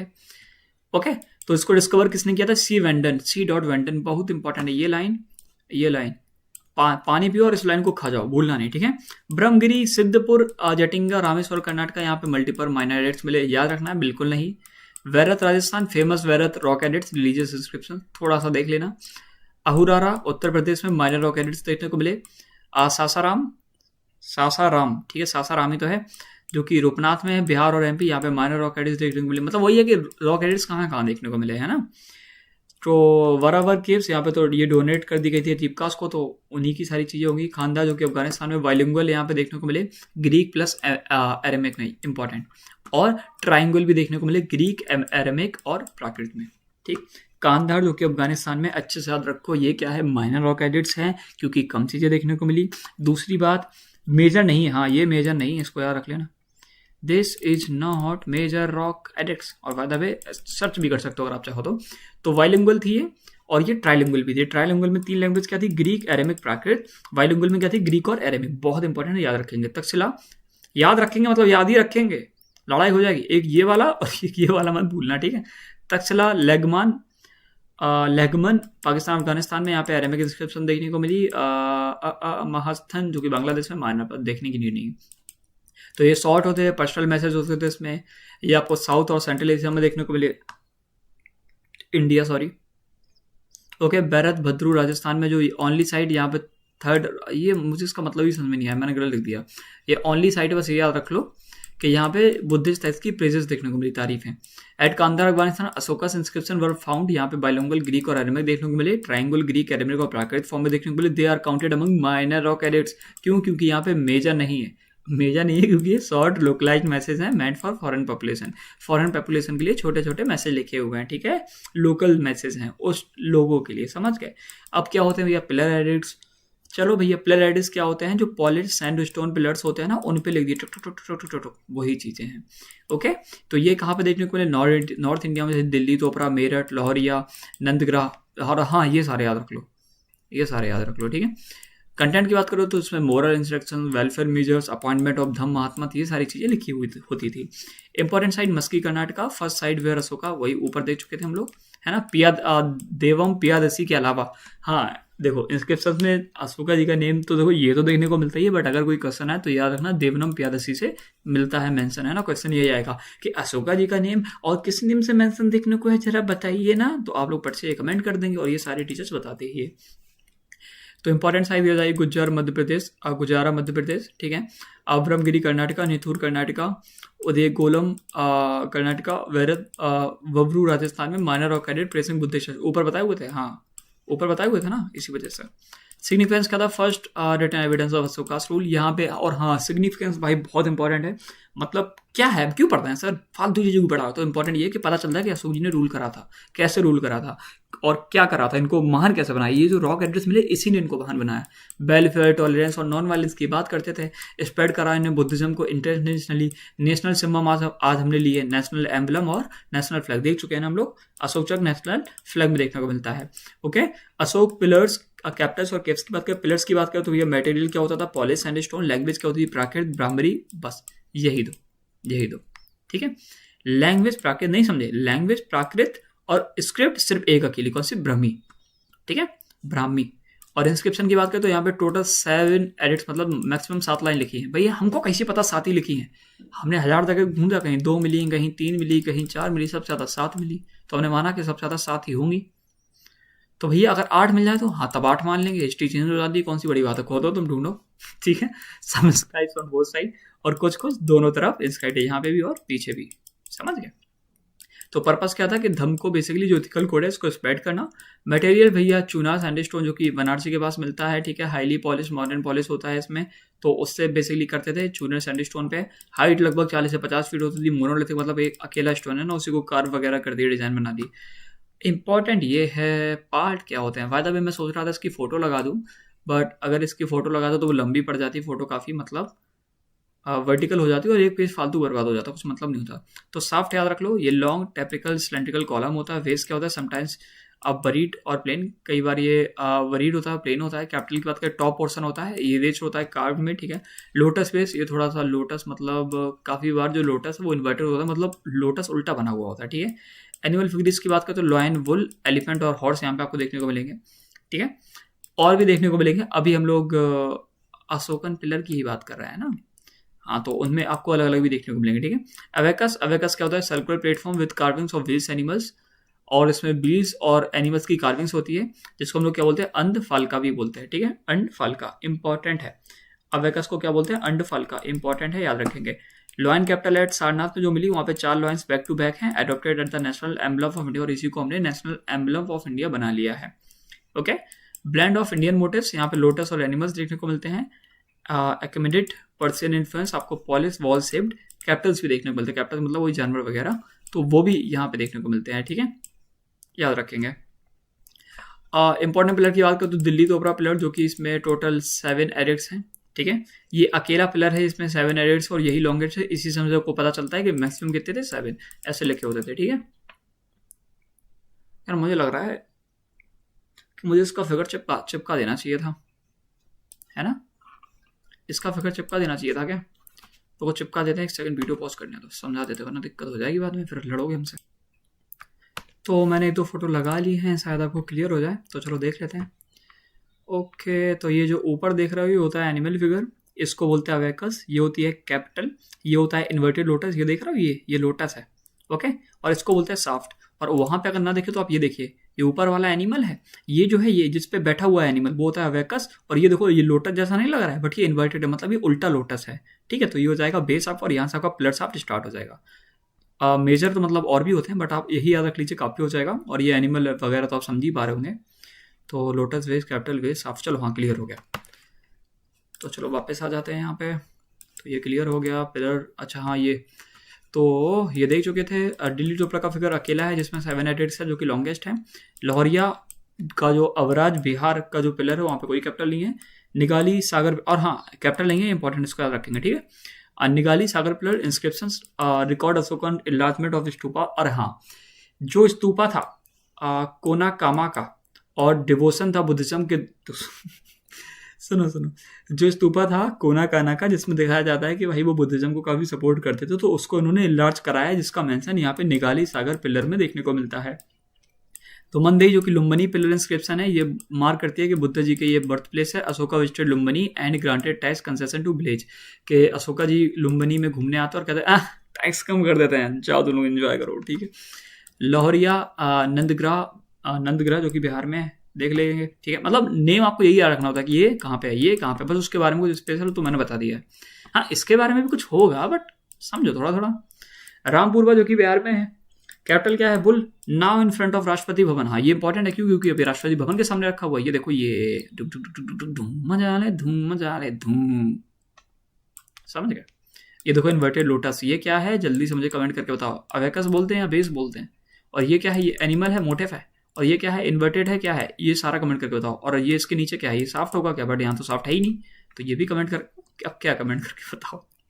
ठीक है, सनकिस्सा कैपिटल, ओह सॉरी, सनकिस्सा जगह है इसका, जो उसमें जो कैपिटल मतलब उसमें एलिफेंट देखने को मिलता है कैपिटल में। ठीक है, जो कि सिंबलाइज करता है बुद्धा जी का तुस्तिना हेवन से आने का। मैं सोचता था कि इस लाइन के बारे में आप लोग से पूछूं, इसी वजह से इस लाइन को मैंने कभी भी एक्सटेंड नहीं करा। इसका कमेंट करके बताओ ना कि इसका यहाँ पे लिखने का क्या मतलब है। तुस्तिना हेवन है क्या, तुषिता हेवन है क्या? वैशाली, लोहरिया, अवारगज, लोहरिया, नंदग्रह, इनका जो कैपिटल है, इन जगह पे आपको क्या देखने को मिलेगा, लायन कैपिटल देखने को मिलेगा। देखो लायन, इस तरह का कैपिटल आपको यहाँ देखने को मिलेगा। यहाँ पे क्या कैपिटल भैया, यहाँ तो ये तो बुल है। हाँ बस याद रख लो, बुल और उसमें कंफ्यूज मत होना, मतलब हो जाओगे मत होना, मतलब दोनों को एक ही समझो बस। ठीक, बस इतना ही समझो कि दोनों एक ही है। ठीक, टेंशन मत लो। यार बताओ यार, बहुत गुस्सा आती है। फिर हो गया क्या? तो 1 सेकेंड, पता नहीं यार क्या होता है। तो चलो, ये हो गया था। और यहाँ पे लाइन कैपिटल देखने को मिलता है सारनाथ पिलर, जो कि बहुत इंपॉर्टेंट है। यहाँ पे टोटल 4 लाइन देखने को मिलता है कैपिटल के फॉर्म में। Okay, adopted as national emblem इसको बना लिया गया था 26 जनवरी 1950 में, ये भी याद रखेंगे। ये वाला पार्ट, इसको क्या बोलते हैं, क्या इसको एवेकस बोलते हैं या फिर इसको बेस बोलते हैं? क्या इसको बेस बोलते हैं या फिर इसको इन्वर्टेड लोटस बोलते हैं? और इसको क्या बोलते हैं, साफ्ट बोलते हैं, एनिमल मोटिव बोलते हैं, या फिर क्या बोलते हैं, ये कमेंट करके बताओ। ये जो बीच बीच में है ना, ये क्या है, डिवाइडेशन है किनके, एनिमल्स के बीच में। ठीक है, ये भी याद रखेंगे। अब देखो, ये कन्फ्यूजन ये होता है कि कौन सा एनिमल किस डायरेक्शन में है, ये कन्फ्यूजन हो जाएगा आपको, क्योंकि पीछे वाले तो विजुअल है नहीं, तो अगर सामने से देखा जाए तो कौन किस डायरेक्शन में, ये जो एनिमल्स है ये इंपॉर्टेंट है, याद रखना। ठीक है, और इनका मुझे कई जगह अलग अलग देखने को मिला, तो फिर मैंने इसको लिखा ही नहीं। ठीक है, तो 4 लाइन देखने को मिलेंगे standing back to back. Animals, महा अजन्य पशु भी इनको बोला जाता है, जो कि वेस में देखने को मिलते हैं। इसका ये जो वेसी है, ठीक है, अवेकस बोलते हैं वेस को। ठीक है, ऐसा ही कुछ है ना। हाँ, ऑक्स और बुल जो कि साउथ में, ऑक्स और बुल कहाँ पे साउथ, इनमें से पता नहीं, यही है क्या? ये तो कुछ हाथी टाइप लग रहा है ना। हाँ, ये एलिफेंट टाइप, एलिफेंट हिडन है मतलब पीछे साइड होगा। अब ये है ना, सीधी बात ये देखो कि एलिफेंट और लायन को मैंने यहाँ पे मेंशन नहीं करा, मैंने बोल दिया कि ये पीछे साइड है, हिडन है। हॉर्स का और बुल का मैंने 2-3 जगह मेंशन करा तो सेम देखने को मिला, तो याद रखो हॉर्स या फिर बुल साउथ में था, और नहीं हॉर्स वेस्ट में था, बुल और ऑक्स साउथ में था, एलिफेंट और लायन हिडन है। ठीक है, और बाकी इस फैक्ट को अगर आप लोग कमेंट में क्लियर कर देंगे एकदम, तो फिर मैं इसको नोट्स में मेंशन कर लूंगा। ओके, मतलब यही ये चार है ना, ये कौन किस जगह है, बस ये बस थोड़ा मेंशन, थोड़ा कंफ्यूजन है हल्का सा, इसी वजह से मैंने नहीं कहा। और ये सेपरेटेड है धर्मचक्र के द्वारा। धर्मचक्र क्या है, व्हील ऑफ लॉ। क्या है भैया दी व्हील ऑफ लॉ, ये है व्हील ऑफ लॉ। ओके, इससे सेपरेटेड है ना चारों एनिमल, देखे आपने, जो सिंबलाइज करते हैं power, courage, pride and spread of Dhamma को। अडॉप्ट कब किया गया था ये, ठीक है। अशोक चक्र 24 स्पाई जो कि नेशनल इंडियन फ्लैग है। रामपुरवा नावन पाटली वुल यहाँ पे देखने को मिला। एलिफेंट सन के सामने देखने को मिला। लाइन इतनी जगह देखने को मिला। 4 लाइन सिर्फ 8 सारनाथ में देखने को मिले। केव्स की बात करें तो वरावर हिल्स केव्स बिहार की, जहाँ पे अशोका जी ने बनवाई थी ये अजीबका और बुद्धिस्ट साइट के लिए। ये ओल्डेस्ट सर्वाइविंग रॉक केव्स हैं इंडिया की। इंपॉर्टेंट बहुत, जो धूम मचा लो, गोली मार देंगे गोली। ठीक है, इसको याद रखना। ये देखो अपना नाम आ जाता है हर जगह।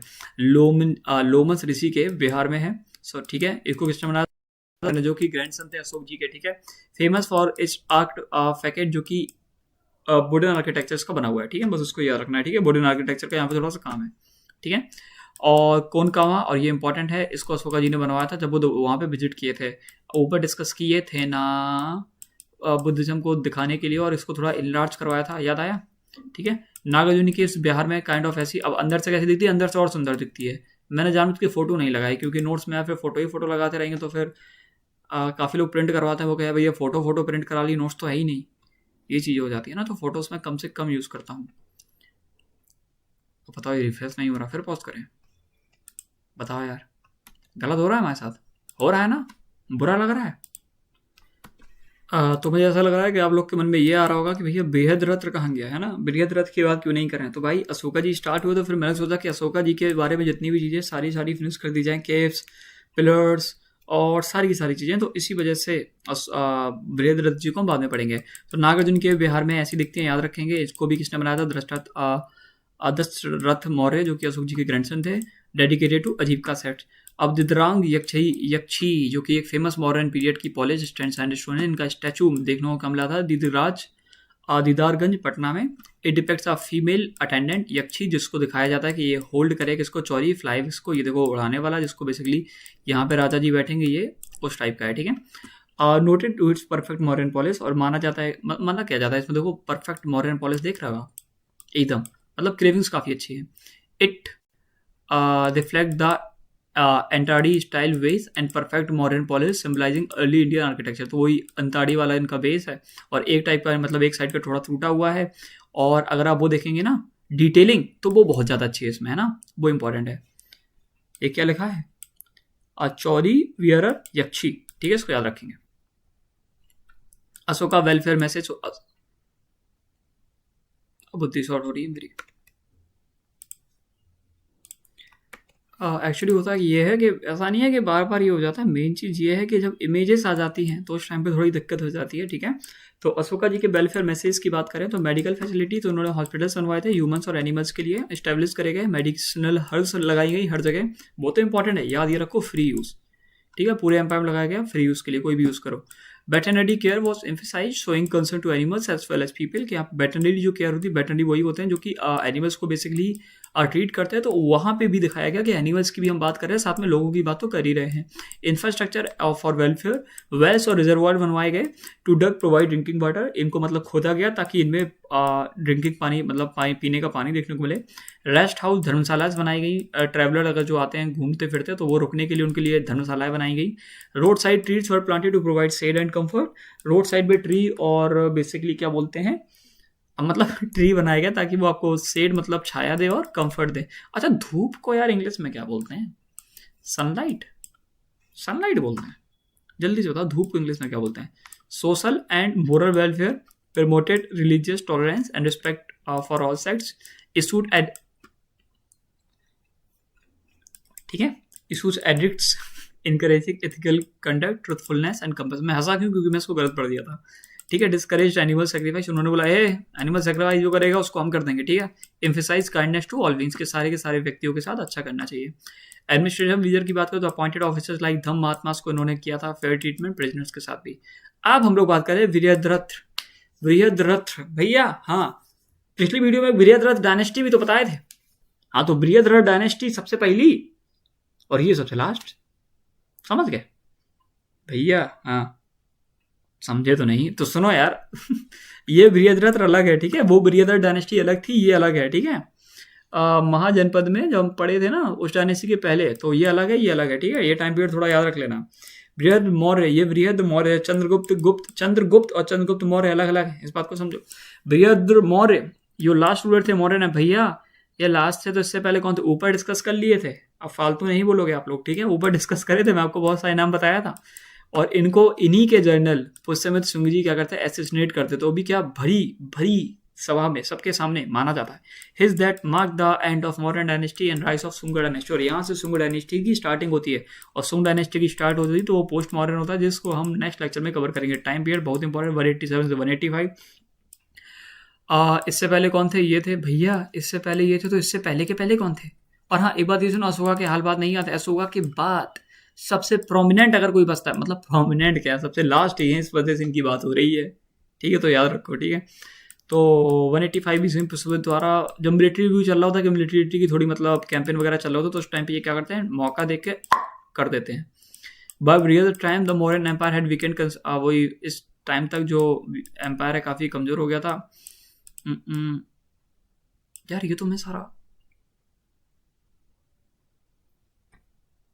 अच्छा, हाँ, ठीक। तो इस टाइम तक सारी चीज़ें बेसिकली इंडिपेंडेंट खुद को क्लियर करने लगे, जैसे। और इनके बाद धृतराष्ट्र आए, असंप्रति आए, सलीचुका आए, देवपर्म आए और सत्यवादन आए, जिन्होंने यूनिटी मेंटेन करने में इनको दिक्कत हुई। देखो ये सत्यवादन, ऐसे कुछ नेम है, देख लेना अगर मैं गलत प्रोनाउंस तो धवन जो भी हो। बृहद्रथ इनहेरिटेड श्रिंकिंग एम्पायर, जो एम्पायर बड़े से धीरे धीरे छोटा और होता जा रहा था, वहाँ पे बृहद्रथ आके बैठ जाते हैं। Mostly limited to Magadha and surrounding region, सिर्फ मगध और आसपास वाले कुछ रीजन पे ये लोग बेसिकली रूल कर पा रहे थे। तो पुष्यमित्र शुंग जो कमांडर इन चीफ होते हैं मॉडर्न फोर्सेज, कहते हैं अरे यार कमजोरी, इनको तो खत्म करना पड़ेगा। तो ये क्या करते हैं, खत्म कर देते हैं और किल कर देते हैं किसको, बृहद्रथ मौर्य को पब्लिकली। हाँ चलो ठीक है, जो भी शुंग डायनेस्टी होता है। अब इंपॉर्टेंट देखो ये याद रखो कि जब अशोक जी जाता है तो एम्पायर दो में डिवाइड हो जाता है, एक ईस्टर्न में एक वेस्टर्न में। वेस्टर्न में कोई और रूल करेगा, ईस्टर्न में ये लोग रूल करेंगे, ठीक है। इसको याद रखना था, ठीक है। ईस्टर्न में ये तो चली आ रही है, ये जो क्या बोलते हैं, ये वाला जो रूल है वो ईस्टर्न में चल रहा है। वेस्टर्न में क्या था, वेस्टर्न में भी व्यक्ति था, कौन था अभी देख रहे हैं। तो एंड हो गया मॉडर्न एम्पायर का, शिफ्ट हो गया रीजनल, ठीक है। Mauryan especially Ashoka had patronised Buddhism, चलो ठीक है। पुष्यमित्र शुंग माना जाता है बुद्धिस्ट चर्च में कि भाई ये लाइक नहीं करते थे बुद्धिज्म को, तो हिस्टोरियन डिबेटेड, बट कुछ हिस्टोरियन कहते हैं अच्छा कैसे लाइक नहीं करते थे, ये सारी चीज़ें, ठीक है। देख लेना decline of modern empire post Gupta. अब ये देखो, ये मैं बता रहा हूँ कि एट इट भी जब अशोक जी के टाइम पे जो गुप्ता एम्पायर था, क्या मौर्यन एम्पायर, ठीक है। तो अशोक जी के टाइम पे जो मौर्यन एम्पायर था भाई, वो बहुत बड़ा हो गया था, तो इसी वजह से वो दो चीज़ों में डिवाइडेड हो गया था, ठीक है। छोटे छोटे किंगडम में टूट गया था, एक था वेस्टर्न पार्ट, एक था ईस्टर्न पार्ट। तो काफ़ी छोटे छोटे किंगडम में टूट गया था, क्योंकि वो खुद को क्या कह रहे थे कि भैया हम तो तुमसे अलग हैं, क्योंकि तुम टूटते जा रहे हो। जो इंसान डूबने लगता है, हारने लगता है, तो लोग उससे दूर हो जाते हैं। कैसी लगी ज्ञान की बात? अब आप लोग सब कोई अपने अपने ऊपर वो कर रहा होगा अप्लाई, हाँ भैया हम तो बहुत दुखी आदमी हैं, अब अभी हम शायद स्टेटस डालेंगे, है ना। ये सब मत किया करो, सबके साथ गलत होता है जीवन में, आप अकेले नहीं, स्पॉटलाइट आप पे नहीं होती है ना, इस बात को समझो। वेस्टर्न पार्ट की बात करें तो traditionally attributed to Kunal, western part Kunal ji को मिलता है, जो कि अशोका जी के लड़के होते हैं। Faced continuous threat to foreign invasion, यहाँ पे भैया दिक्कत ये होती है कि वेस्टर्न पार्ट जिसको मिलेगा उसको बार बार डर रहेगा किसका, कि फॉरेन इन्वेड ना कर दें। ग्रीक्स और साकास, बैक्टीरियंस, ये क्या है, ये पोस्ट गुप्ता पोस्ट मॉडर्न में बहुत डेप्थ में जानेंगे, हैं कौन ये, आए कहाँ से बैक्टीरियंस। बैक्टीरियन बेसिकली एंशिएंट जगह है बैक्टीरिया, ठीक है। इवेंचुअली सेपरेटेड, वो वाली बैक्टीरिया नहीं है, ठीक है। इवेंचुअली सेपरेटेड फ्रॉम मॉडर्न को, और मॉडर्न से अलग हो जाते हैं, क्योंकि हार जाते हैं, पूरा डर रहता है। एक टाइम पे ऐसा होता है, बार बार अटैक आते हैं, इन्वेजन आते हैं, तो एक टाइम पे ये खत्म हो जाता है। बस ईस्टर्न वाला वो चलता रहता है, इस वजह से बोलते हैं कि ईस्टर्न में जो था वो छोटा सा बचता है मॉडर्न एम्पायर। तो किसको कौन रूल करता है, दशरथ मौर्य रूल करते हैं, जो कि अशोक जी के ग्रैंडसन होते हैं। और फिर सक्सेसर ये देखो जो कि बृहद्रथ लास्ट होते हैं। बृहद्रथ वॉज असैसिनेटेड बाय, देख चुके थे। कॉज क्या था, ये था due to maintaining vast army को बेसिकली सही बात है कि आप नहीं, वास्ट मतलब बहुत बड़ी आर्मी, ब्यूरोक्रेसी समझ रहे होगे, है ना, वही समझ जाओ यार, है ना, उन सबको देखना पड़ता था। प्रोविंसेस साउथ प्रोविंसेस बोले है हमें तो अलग होना है तुमसे, हम अलग रहेंगे। जब उनको पता चला कि इतना बड़ा एम्पायर धीरे धीरे टूटा है तो उन्होंने बोला हम अलग है, इन्होंने बोला हम भी अलग, इन्होंने बोला हम भी अलग, इन्होंने बोला हम भी अलग, तो सारे लोग अलग हो गए। Foreign with Indo Greek Sakas और बैक्टीरियन हमला करते रहे टाइम टू टाइम। तो rise of regional kingdom, Kalinga खुद को डिक्लेयर कर देता है, सातवाहनास खुद को डिक्लेयर कर देते हैं, जो कि आज के मॉडर्न महाराष्ट्र वाला रीजन है, अलग हो जाते हैं ना। अदर प्रोविंसेस असर्टेड ऑटोनॉमी, सारे प्रोविंसेस चाहते थे कि हमको ऑटोनॉमी मिले, सारा का सारा हम खुद पे रूल कर पाए। लेगेसी की बात करें तो modern empire collapse by 185 BC, 185 BC तक मॉडर्न एम्पायर पूरा खत्म हो जाता है, मतलब काफी कम बचता है, ठीक है। Replace by Sunga dynasty in Magadh, और बाद में सुंगा डायनेस्टी मगध में आ जाती है। Regional kingdoms like Satavahana, Indo Greek, Kalinga flourish independently, और जो सतवाहना, इंडोग्रीक और कलिंग है ये धीरे धीरे भी फ्लरिश करते रहते हैं। तो ये मैप देख लीजिए सुंगा डायनेस्टी का, वायदा में नेक्स्ट वीडियो होगी उसमें हम लोग इस चीज को डिस्कस करेंगे, ओके। अभी नहीं करेंगे, ये बस सुंगा डायनेस्टी का मैप देख लो, ओके। सतवाहनास के बारे में भी पढ़ेंगे, टेंशन ना लो, टेंशन बिल्कुल मत लो, ओके। पाटलिपुत्र बताओ यार, जनरल को मार के बताओ कितना हिस्सा मिल गया इसको, कितना है सही, 2 बीघा जमीन हमको यहाँ दे देता हम कितने खुश हो जाते भाई, ठीक है। मौर्य एडमिनिस्ट्रेशन, चलो मौर्य जो एम्पायर था वो कितना बड़ा था अपने एक्सटेंट पे, तो भैया इतना बड़ा था, देखिए सर, ये है इंडिया का मैप, मतलब आप समझ जाओ ना। हाँ, तो यहाँ पे इतना ज़्यादा बड़ा था, पाटलिपुत्र, मथुरा, तक्षशिला, सतलज, ये मतलब ये तो नदी है। पताला, उज्जैन, भैया पताला क्या है, सुरवनगिरी क्या है, और पाटलिपुत्र क्या है, तक्षशिला क्या है, ये क्या है भैया, इन पे गोल गोल क्यों लगा है, बता दें, ये इंपॉर्टेंट सिटी है, क्यों है अभी बताते हैं, रुको, पहले सप्तंग थ्योरी पढ़ लें। भैया ये तो एकदम स्टार्टिंग में देखे थे ना, हाँ वही कौटिल्य चाणक्य जी ने दी थी, अर्थशास्त्र में मेंशन है, ठीक है। इसमें बताते हैं कि अगर आप ये 7 एसेंशियल काम कर लेंगे तो आपका भक्का चलता रहेगा। पहली बात, राजा होना चाहिए, पूरा का पूरा काम, मतलब सबसे अगर बड़ा कोई है तो राजा से बड़ा कोई नहीं है। अमात मतलब मिनिस्टर्स ये होने चाहिए जो कि आपको एडवाइस दें, एडमिनिस्ट्रेशन में हेल्प करें। और राष्ट्र जनपद आपके पास टेरिटरी होनी चाहिए, और लोग होने चाहिए कम से कम रूल किन पे करोगे। दुर्ग होने चाहिए, मतलब फोर्ट होने चाहिए, बड़े बड़े महल टाइप के समझ लो, या फिर ये फोर्ट मतलब ये समझो कि चारों तरफ बाउंड्री होनी चाहिए एक बड़ी सी, डिफेंस और एडमिनिस्ट्रेशन सेंटर बनाने के लिए।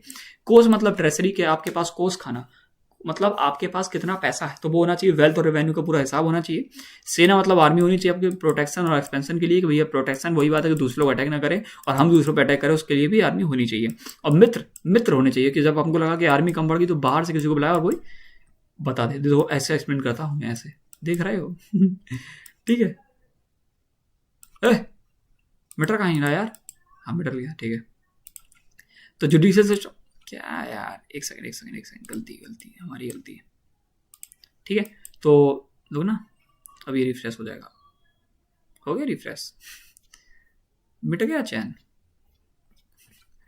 अब याद हो पोस्ट मौर्य के नोट देख लोगे ना, मैं नहीं चाहता कि देखो, इसलिए मैं पॉज कर दूंगा। अब याद ये रखिए कि यहाँ से सब रटने वाला है, ठीक है। और ये तो सारा हम डिस्कस कर चुके थे। जुडिशियल सिस्टम तो एक सिविल कोर्ट होते थे, क्रिमिनल कोर्ट होते थे। क्या है सिविल कोर्ट पता ही होगा, क्रिमिनल कोर्ट क्या है। क्रिमिनल कोर्ट यहाँ पे थेफ्ट, वायलेंस और करप्शन की बात हो, यहाँ पे प्रॉपर्टी, कॉन्ट्रैक्ट और फैमिली जो डिस्प्यूट होता है वो सिविल कोर्ट होते हैं। क्रिमिनल मतलब जो क्रिमिनल होगा, चोरी करेगा, वायलेंस करेगा, करप्शन करेगा, उस हिसाब से समझ लीजिए। इससे ज़्यादा हम लोग इसके बारे में नहीं जानेंगे। जजेस की बात करें तो राजू का, जो कि डिस्ट्रिक्ट ऑफिसर हुआ करते थे, रिस्पॉन्सिबल होते थे कि जस्टिस और लैंड सर्वे, मतलब जस्टिस के लिए तो रिस्पॉन्सिबल होते ही थे, लैंड सर्वे भी याद रखेंगे, ठीक है।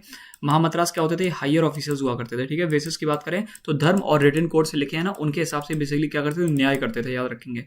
फीचर्स ऑफ मॉडर्न एडमिनिस्ट्रेशन तो highly centralised bureaucracy, empire top पे रहता था। सेम चीज कहाँ पे, अब यहाँ पे देखते हो कि राजा क्या रहेगा, सुप्रीम अथॉरिटी, मतलब एकदम टॉप पे रहेगा। ओके, कहाँ गया, हाँ ये रहा।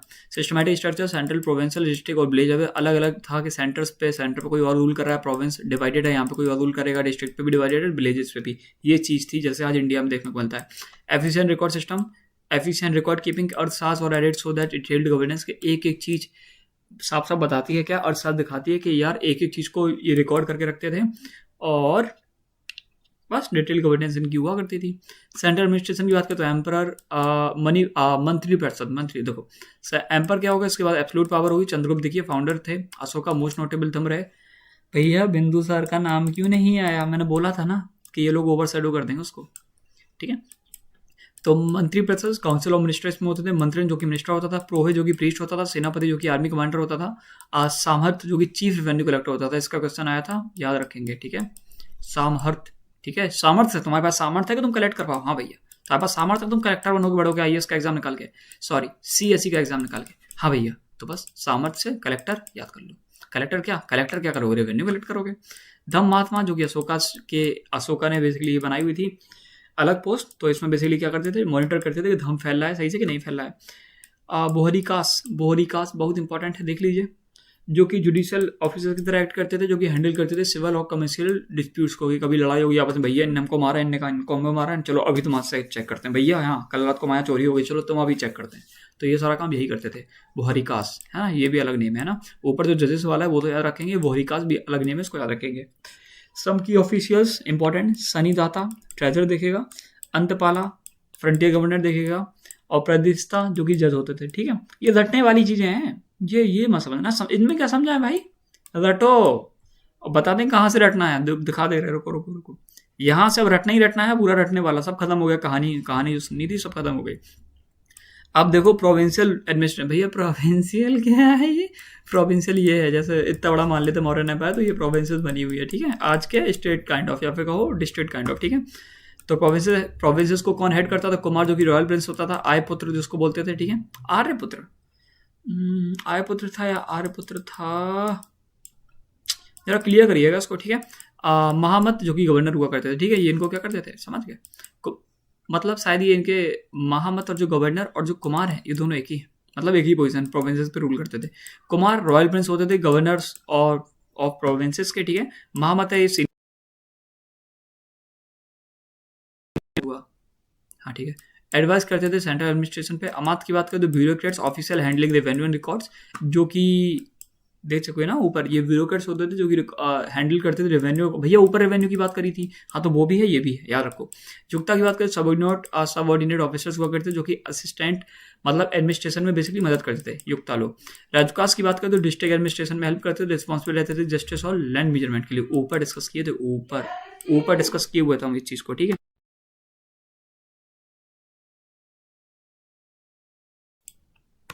तो चलो बेसिकली ये कंफर्म हो जाता है। और राजूकास देख चुके थे, सनी दाता देख चुके थे कि ट्रेजरर होते हैं, इंचार्ज ऑफ स्टेट ट्रेजरी। ठीक है, समाज देख चुके थे, चीफ रेवेन्यू कलेक्टर और हेड ऑफ टैक्सेशन, ये बेसिकली टैक्स वगैरह देखा करते थे। धम महात्मा की बात करें तो ये स्पेशल ऑफिसर्स थे जो कि अशोका जी ने बेसिकली अपॉइंट किया था, आपको पता है, धम को फैलाने के लिए और वेलफेयर को बेसिकली देखने के लिए कि सारी चीज़ें ठीक से चली कि नहीं चली है। सतिका की बात करिए, हेड होते थे कुछ विलेजेस के, और ग्रामिका जो कि हेड होते थे विलेज के, एक विलेज के हेड तो ग्रामिका, सतिका जो कि काफी विलेजेस के हेड हुआ करते थे। ठीक है, इंपॉर्टेंट, सतिका ग्रामिका दोनों याद रखेंगे। मेजर प्रोविंसेस की बात करें तो एक मगध था, एक तक्षशिला था, एक उज्जैन, एक सुवर्णगिरी और तोसाली। ठीक है, ये देख लेना अभी, देख लेना इंस्टेंस, इसको भी हम खुद देखेंगे, दोबारा देखेंगे। ठीक है, फंक्शन की बात करें law and order, revenue collection और जस्टिस वेलफेयर, ये सारा इनके फंक्शन हुआ करते थे। ठीक है, इन सब के यही फंक्शन हुआ करते थे, ये जो सारे हैं ये इन्हीं फंक्शन से डिवाइडेड है। तो Mauryan empire was divided into 4 main provinces for administration efficiency, कि एडमिनिस्ट्रेशन है वो अच्छे से हो, उसकी वजह से जो मौर्यन एम्पायर था 4 प्रोविंसेस में डिवाइडेड था, एक ईस्टर्न, एक वेस्टर्न, एक नॉर्थर्न, एक सदर्न। अब याद आया ऊपर जो आपको बताए थे कि आप पूछ रहे थे वो पॉइंट कैसे लगे हुए, इंपॉर्टेंट जो सिटी है वो क्यों लगी हुई, वो तोसाली कलिंग थे, उज्जैन था, तक्षशिला था और ये सुवर्णगिरी था। ठीक है, तो ईस्टर्न प्रोविंस थी ये, इसका जो कैपिटल थी वो तोसाली थी, जो कि आज के उड़ीसा के पास है। इसको क्या बोलते थे, प्रक्षपथ बोलते थे, प्रक्षपथ। ठीक है, उज्जैन की जो थी उसकी जो कैपिटल क्या थी, Ujjain with Ujjain as capital, इसकी उज्जैन ही कैपिटल थी। ठीक है, अवंतीपथ इसको बोलते हैं, तक्षशिला की कैपिटल तक्षशिला। ठीक है, अत्रपथ, ठीक है, उत्तरपथ। ठीक है, सदर्न प्रोविंस जो कि सुवर्णगिरी था, और इन कर्नाटका इस कैपिटल, इसकी कैपिटल थी दक्षिण पथ। बेसिकली बात ये समझो कि 4 कैपिटल थी काइंड ऑफ। ठीक है, मेन प्रोविंसेस थे तो वही डिवाइडेड थे, बस यही इनकी कैपिटल थी। तोसाली की तोसाली, उज्जैन की उज्जैन, तक्षशिला की तक्षशिला और इसकी ये, बस इसको देख लीजिएगा। और हाँ, ये नेम थोड़ा याद कर लीजिएगा, प्रक्षपथ, अवंतीपथ, उत्तरापथ, दक्षिण पथ। ठीक है, इंपॉर्टेंट पोर्ट्स की अगर बात करें तो तमरीलीपथ, अरे हाँ तमरीलीपथ ही, जो कि आज के मॉडर्न तमलुक वेस्ट बंगाल में है, कि eastern port of bay of Bengal. ठीक है, इंपॉर्टेंट पोर्ट है, याद रखने, सारे याद कर लेना। ठीक है, एक बरूचा जो कि समझ आना अपने हिसाब से। ठीक है, आज के मॉडर्न भरूच गुजरात में है, मेजर अरेबियन सी ट्रेड हब है। ठीक है, सोपरा जो कि सुरपकार का, ठीक है, आज के सोपरा के पास है महाराष्ट्र में। ठीक है, west coast gateway of Arabia. वही बात है कि जब मैं नोट्स पढ़ता हूँ तो मैं नेम लिख लेता हूँ, मैं इनको प्रैक्टिस नहीं करता हूँ कि इसको कैसे बोलना है। ठीक है, इस वजह से मैं गलत बोल देता हूँ, तो प्लीज माफ करा करिए। मुजरीस, ये आज के मॉडर्न कोडूनगुलर में है, जो कि केरला में, ठीक है। Famed spices port of Malabar coast, तो ये स्पाइस पोर्ट से रिलेटेड कुछ है। हाँ, ये इतना कुछ याद करना नहीं है आपको, ठीक है। याद बस ये करना है कि ये कहाँ पे है बस, ठीक है। ये कहाँ पे है, ये कहाँ पे है, ये कहाँ पे है, ये कहाँ पे है, ठीक है। नियर नगतिपट्टम, ठीक है, नगतिपट्टम, ठीक है। जो कवेरीपत्तम है पुहार में है, जो कि वो कहाँ पे है, नगरीपत्तम तमिलनाडु में, बस, ठीक है। ये कहाँ पे है, केरला में। ये कहाँ पे है, महाराष्ट्र में। ये कहाँ पे है, गुजरात में। ये कहाँ पे है, वेस्ट बंगाल। बस इतना ही याद रखना है, वो तो एक्स्ट्रा डिटेलिंग लिखी हुई है। लोकल एडमिनिस्ट्रेशन जो डिस्ट्रिक्ट्स में आहरास और राष्ट्र भी इसको बोलते हैं, कि क्या बोलते हैं, आहरा और राष्ट्र बोलते हैं, राजुकास एडमिनिस्ट्रेटर, और युक्तास क्या होते थे, सबऑर्डिनेट ऑफिसर्स।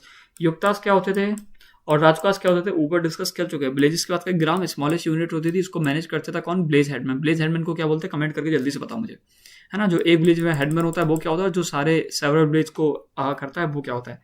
रिस्पॉन्सिबिलिटीज की बात करें तो revenue collection, public orders and local justice.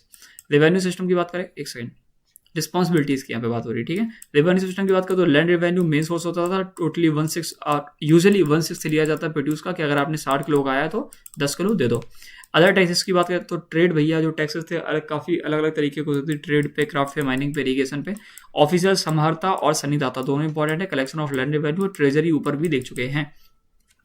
Taxes, एक हिरण्या टैक्स, एक बाली टैक्स, एक भाग टैक्स, एक कर टैक्स, एक पेंडिंग का टैक्स, एक सेनी भत्कर टैक्स, एक प्रसारण, मतलब टैक्स तो बहुत सारे हैं। चलो एक एक करके देख लेते हैं। ये इंपॉर्टेंट है सारे यहाँ तक, ठीक है। Hiranya tax, a cash tax pay to gold and silver instead of kind, ठीक है। ये टैक्स गोल्ड और सिल्वर में दिया जाता था। बाली टैक्स, ये देखो वही है कि बाली मतलब बलिदान देना, काइंड ऑफ। रिलीजियस ट्रिब्यूट और customary tax paid by people, लोग इसको एक कस्टमरी टैक्स की तरह दिया करते थे। भाग टैक्स की बात करें, शेयर ऑफ एग्रीकल्चर प्रोड्यूस। भाग मतलब है कि मुझे एक भाग दे दो, मुझे एक पार्ट दे दो, पार्ट दे दो मतलब एक प्रोड्यूस का एक हिस्सा दे दो, बस वही है। और यूजुअली कितना होता था, 1/6 होता था, स्टेट को देना पड़ता था। करंट टैक्स, वो देख कर के आपसे कर लगेगा। रेगुलर टैक्स इम्पोज ऑन कंकर टेरिटरीज एंड सब्जेक्ट, कि जहाँ से हम लोग जीते हैं तो वहाँ से, जैसे मान लेते हैं कि ये इलाका था और हम ये इलाका भी जीत गए, तो यहाँ के लोगों से हम लोग क्या लेंगे, कर वसूलेंगे। कर वसूलेंगे, कर मतलब टैक्स वसूलेंगे। प्रणय, जो कि प्राण्य है। Emergency levy of gift tax, ये इमरजेंसी मतलब टैक्स लिया जाता था, impose during crisis and special need, जब ज़्यादा जरूरत पड़ गई तो उस टाइम पे ले लेंगे, या फिर कोई क्राइसिस आ गया तो उस टाइम पे ले लेंगे, ठीक है। ये विलेज ग्रुप टैक्स होता था कि पूरे विलेजेस को ग्रुप में देना हुआ करता था, ठीक है। पिंडाकरा, ठीक है, देख लेंगे। Accessibly collected on cluster of village, basically इसको क्लस्टर ऑफ विलेज मतलब बहुत सारे विलेजेस पे एक साथ इम्पोज करके कलेक्ट किया जाता था। सेना भटकम, सेना भटकम मतलब वही है कि सेना अगर भटकेगी तो सेना भटके ना, ऐसा करो, इसलिए तुम जब भी हमारी सेना जहाँ से गुजरे आप ये क्या करना, उनको फूड और सप्लाईज दे देना, ठीक है। Provincial tax for army member, की आर्मी जहाँ पे निकलेगी आपको क्या देना पड़ेगा, फूड और सप्लाईज। कैसे याद करोगे, सेना भटकेगी नहीं, ओके। परसरम, जो कि परसावम, टैक्स ऑन कैटल और लाइफ स्टॉक, के जो भी कैटल होते हैं ना और लाइफ स्टॉक होता है, लाइफ स्टॉक मतलब होते हैं जानवर जिनको पालते होते हैं, जानते हो ना। अगर अकाउंट वाले होगे तो पता होगा लाइफ स्टॉक क्या होता है, वैसे पता होगा ही, है ना, मैं बता तो दिया हूँ, तो उसको याद रखेंगे। ये उन पे लिया जाता था tax, contributing to state revenue, basically state revenue पे, स्टेट रेवेन्यू में जाता था। हलीवार का टैक्स, जो कि प्लो टैक्स होता था, लेव्ड ऑन कल्चरल यूजिंग प्लो, जो कि प्लो का यूज़ करेंगे उन पे टैक्स लिया जाता था। बनीपट का ट्रेड और रोड टैक्स हुआ करता था। Charge on merchant using trade route, जो भी ट्रेड रूट का इस्तेमाल करते थे तो उन पे बनी पट्टा लिया जाता था, ठीक है। बनी का पत मतलब होता है पाथ, पाथ मतलब होता है रास्ता, तो जहाँ आप जाओगे ना तो वहाँ पे आपको चलने का देना पड़ेगा, ठीक है। शुल्क, एक शुल्क दे दो, कस्टम टैक्स है, ठीक है। प्राण्यदान, ठीक है। तो वॉलंटरी और affectionate gift sometimes link to loyalty, के आप लॉयल हैं इस वजह से आपने प्राण दान में दे दीजिए, तो ऐसे याद कर लो कि वॉलंटरी और अफेक्शनेट गिफ्ट टैक्स है, ठीक है। भाग की बात करें तो ये थोड़ा सा अलग है, भाग एक्सटेंडेड वाला थोड़ा सा अलग है। कुड ऑल्सो बी पेयर, ये कभी कभी फॉरेस्ट प्रोड्यूस पे भी, माइंस पे भी और फिशरीज पे भी ले लिया जाता था, एग्रीकल्चर के बियॉन्ड, ठीक है। काफ़ी सारी चीज़ें समझ में आ गई होंगी, काफ़ी सारी चीज़ें समझ में नहीं आई होंगी। मैंने टैक्स आपको लर्न नहीं कराए, बस समझाए हैं, इस वजह से इनको रटने का काम आप ही का है। ट्रिक वगैरह कुछ कहो तो बना दूंगा बाद में, अभी नहीं बनाऊंगा, अभी तो लेक्चर वाला समय है, ठीक है। एंशियंट इंडियन हिस्ट्री खत्म हो जाए, जो जो चीज़ें मतलब बहुत सारी चीज़ें अगर आपको लर्न ना हो तो बता दीजिएगा, लर्न करा देंगे। मिलिट्री एडमिनिस्ट्रेशन की बात करें तो लार्ज स्टैंडिंग आर्मी इनके पास थी, नेवी बहुत बढ़िया थी, ठीक है। वॉर काउंसिल की बात करें, coordinate military operations. Greek account की बात करें, मैग्नीसी, जो कि मौर्यन एम्पायर को one of the largest ancient Indian world की, एंशियंट वर्ल्ड की सबसे बड़ी आर्मी में से एक बताता है, ठीक है। तो वाटर वेस्ट मतलब जो रास्ते उनको कंट्रोल करते थे, मतलब इधर से उधर उनका आना जाना रहता था और ट्रेड भी किया करते थे। पब्लिक वेलफेयर की बात करें तो रोड, हॉस्पिटल, रेंट हाउस, साराइस भी इनको बोलते हैं, याद रखेंगे, ये भी बनवाए, ठीक है। साराइस मतलब रेंट हाउस। इरिगेशन प्रोजेक्ट्स भी चला है। अशोका की रिफॉर्म्स की बात करें तो उन्होंने प्रमोट किया किसको, धम्म को, ठीक है। हारमनी देख चुके थे, ह्यूमन बिहेवियर किसको, सर्वेंट, प्रिजनर्स और एनिमल्स को, पिलग्रिमेज रूट्स डेवलप्ड हुए, फॉरेन रिलेशंस की बात करो, डिप्लोमेटिक टाइज, हेलिसेंटिक, हेलिसेंटिक मतलब ग्रीक, बस हेलिसेंटिक मतलब ग्रीक से रिलेटेड है बस, हेलिसेंटिक किंगडम जैसे श्रीलंका, साउथ एशिया, मतलब हेलिसेंटिक जो किंगडम से उनसे अच्छा चल रहा है, श्रीलंका से भी और साउथ ईस्ट एशिया से भी इनका जो दोस्ती है वो अच्छी रही। मैग्नेसी जो कि ग्रीक एम्बेसडर थे, ये लिखते हैं इंडिका को detailed account of modern polity and city, जिसमें मॉडर्न पॉलिटी और सिटी के बारे में, पाटलिपुत्र के बारे में काफ़ी सारी चीज़ें लिखते हैं। अशोका मिशंस की अगर बात करें तो सेंट करते हैं, मतलब अपने बच्चों को भेजते हैं और बुद्धिस्ट मिशनरीज अब्रॉड भेजते हैं ताकि श्रीलंका, सेंट्रल एशिया और मेडिटेरियन जगह पे भी जो बुद्धिज्म है वो फैल पाए, बुद्धिज्म को फैलाने, है ना, और धर्म को पूरी इंडिया में, ठीक है, धर्म को भी शायद बाहर फैलाते थे, है ना, ऐसा कुछ था। कमेंट करके ये बता दीजिएगा। मॉडर्न सोसाइटी और इकोनॉमी की बात करें तो सोसाइटी में टोटल 4 मन थे, पर इंडिका जी बोले भैया भैया 4 नहीं 7 थे। तो इन्होंने बताया फिलोसफर थे, फार्मर्स थे, हार्डमैन थे, आर्टिसन थे, सोल्जर्स थे, ओवरसीज थे, काउंसलर्स थे, एडमिनिस्ट्रेशन थे, फिलोसफर्स, थिंकर्स, प्रेस्टीज, वही है सारे, सिंपल सिंपल है ना, देख लीजिएगा। तो ये सब इन्होंने बोला कि ये सारे भी थे। वैसे इनका, हाँ, इनको रट लेना, ये रटने वाले हैं, ठीक है, ये रटने वाले हैं, ठीक है, क्योंकि पूछा जाता है कि मैग्नेटिस किन किन को मेंशन करता है, इनमें से किसको मेंशन नहीं करता। तो ये सब देखो, फिलोसफर याद रहेगा, फार्मर याद रहेगा, हर्ट्समैन याद रहेगा, आर्टिसन याद रहेगा, ओवरसीयर्स को थोड़ा देख लेना, और काउंसलर्स और एडमिनिस्ट्रेशन, इन दोनों को देख लेना, थोड़ा सा हर्ट्समैन को देख लेना, मतलब याद रहे बस आपको। तो मैग्नेटिस बोलते हैं कि यहाँ पे स्लेवरी नहीं थी, बट हिस्टोरियंस बताते हैं कि स्लेवरी थी। ओके, याद रखेंगे, अलग अलग फॉर्म में थी पर थी। वुमेन के पास बड़ी बड़ी पोस्ट थी आर्मी में, एडमिनिस्ट्रेशन रेयर इन नेचर, जो कि एंशिएंट वर्ल्ड में थोड़ा सा रेयर है। ओके, ये शायद मैग्नेटिस मेंशन करते हैं ना। सोशल मोबिलिटी की बात करो, limited but professions were diverse, craft, trade और एग्रीकल्चर। सोशल मोबिलिटी काफ़ी कम थी, बट भाई प्रोफेशंस थे वो काफ़ी डाइवर्स थे, कोई क्राफ्ट करता था, कोई ट्रेड करता था, कोई एग्रीकल्चर करता था। मॉडर्न इकोनॉमी की बात करें 321 से लेकर 185 BC तक के टाइम पीरियड के बीच में, तो रेवेन्यू और tax, land tax main source होता था, 1 से ऊपर दे चुके थे, या फिर कभी कभी 1/4 बाली टैक्स देख चुके थे। भोग क्या होता है, हाँ इंपॉर्टेंट, भोग क्या होता है, एग्रीकल्चर टैक्स। भोग क्या होता है, भोग लगाओ उनको, भोग लगाओ मतलब पहले एग्रीकल्चर टैक्स। उदक भाग बेसिकली वाटर टैक्स होता है, ये इरिगेशन फैसिलिटीज पे लगाया जाता था। सेना न भटके वो तो आपको पता ही है, ठीक है, कर पता ही है, शुल्क पता ही है। स्टेट मोनोपोलीज की बात करें तो कंट्रोल करते थे माइंस को, फॉरेस्ट को, सॉल्ट को, लिकर को, आर्म्स मैन्युफैक्चर, मतलब जितनी भी इंपॉर्टेंट चीज़ें थी सबको ये क्या करते थे, कंट्रोल करते थे, है ना, ताकि कोई ऐसा नहीं है कोई प्राइवेट कंपनी वहाँ पे खोल दे। फोर्स्ड लेबर, इसको क्या बोलते हैं, vishti, villages required to provide labour to state project, कि अगर स्टेट का कोई प्रोजेक्ट बन रहा है, कोई बड़ी चीज़ बन रही है, कोई इरीगेशन बन रहा है, तो आपको क्या करना पड़ेगा, हर घर से 2 आदमी, हर घर से 3 आदमी, जो भी उनका रूल हुआ करता होगा उसके हिसाब से आपको लेबरी करनी पड़ेगी, जिसको क्या बोलते थे, विस्ती बोलते थे। इंपॉर्टेंट है, याद रखेंगे, ये सारे के सारे रट लेना। ओके, एग्रीकल्चर की बात करें तो एग्रीकल्चर वाज द बैकबोन। अरे हाँ, ये क्वेश्चन आ सकता है कि एग्रीकल्चर क्या थी, एग्रीकल्चर ही था बैकबोन इकोनॉमी का। 7th अध्याय का ऑफिसर इंचार्ज ऑफ एग्रीकल्चर, जो कि एग्रीकल्चर के इंचार्ज होते थे, ठीक है, ऑफिसर उनको बोलते थे सिताध्यक्ष, ठीक है। इरिगेशन इनकरेज्ड, इस टाइम पे इरिगेशन बढ़ा काफ़ी। उदक भाग मतलब water tax.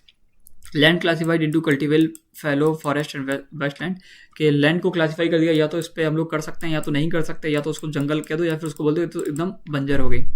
Industries and craft की बात करें तो टेक्सटाइल, कॉटन, सिल्क और वूल के बनते थे। मेटल, आयरन, कॉपर और गोल्ड और सिल्वर चल रहा था। स्टोन और वुडवर्क की बात करें तो पिलर, पेस्टिसाइड, फर्नीचर, पेस्टिसाइड्स के ऊपर सबसे ऊपर स्टार्टिंग में जब पाटलिपुत्र को डिस्कस किया जाए तो कितने पेस्टिसाइड देखने को मिले थे, है ना, बताइए कमेंट करके। गिल्ड श्रेणीज, अच्छा मैंने नंबर बताया था, ठीक है, अच्छा नहीं नंबर नहीं बताया था, है ना, शायद। गिल्ड्स टाइप के देखने को मिले, ठीक है। श्रेणीज की गिल्ड मतलब होते हैं श्रेणी, किस श्रेणीज बनाना। ऑर्गेनाइज्ड आर्टिसंस एंड मर्चेंट्स यहाँ पे देखने को मिलते हैं, ठीक है। श्रेणीज लोग अपनी गिल्ड बना लेते थे कि इस गिल्ड में सारे हम लोग काम कर रहे हैं और हम लोग थोड़ा थोड़ा ट्रेड और वो है ना मार्केट को थोड़ा कंट्रोल कर सकें। इंटरनल ट्रेड की बात करें, roads build for communication trade, roads को बनाया गया कि भैया कम्युनिकेशन ट्रेड अच्छा चलता रहे। समर्थव्यापक सुपरवाइज मार्केट, ये जो लोग होते थे ये क्या करते थे, सुपरवाइज करते थे मार्केट को, ये भी इंपॉर्टेंट है। समस्याध्यक्ष, ठीक है, समस्याध्यक्ष, ठीक है। एक्सटर्नल ट्रेड वही हेलेनिस्टिक, जैसे ग्रीक से रिलेटेड है, kingdom, Sri Lanka, South East Asia, Rome, इस जगह पे ये लोग क्या करते थे, ट्रेड करते थे। एक्सपोर्ट की बात करें तो spices, textile, pieces, stone, elephants को भेजा करते थे। इंपोर्ट की बात करें तो हॉर्स, वाइन, लग्जरी गुड्स लिया करते थे। करेंसी की बात करें तो punch marked coin, silver, copper, earliest standardised currency जो कि इंडिया में चली तो वो यही सब थी। Use for trade, taxation and salaries. Ashoka later issued inscribed coins, है ना, बाद में जाके अशोक जी ने इंस्क्राइब्ड कॉइन्स को बेसिकली क्या करा, इंट्रोड्यूस किया, जो कि रेयर थे। अब रटने वाला जब बोला था ना तो ऊपर तो सब रटना ही था, बट इससे पहले जस्ट बोला था ना, जैसे देखो ऊपर वाला तो सारा देखना था, इसको एकदम रटना था, है ना। अब ये एकदम रटना है भैया, अभी तो देख चुके हैं, ये सेंट्रल है, ऊपर प्रोविंशियल थे।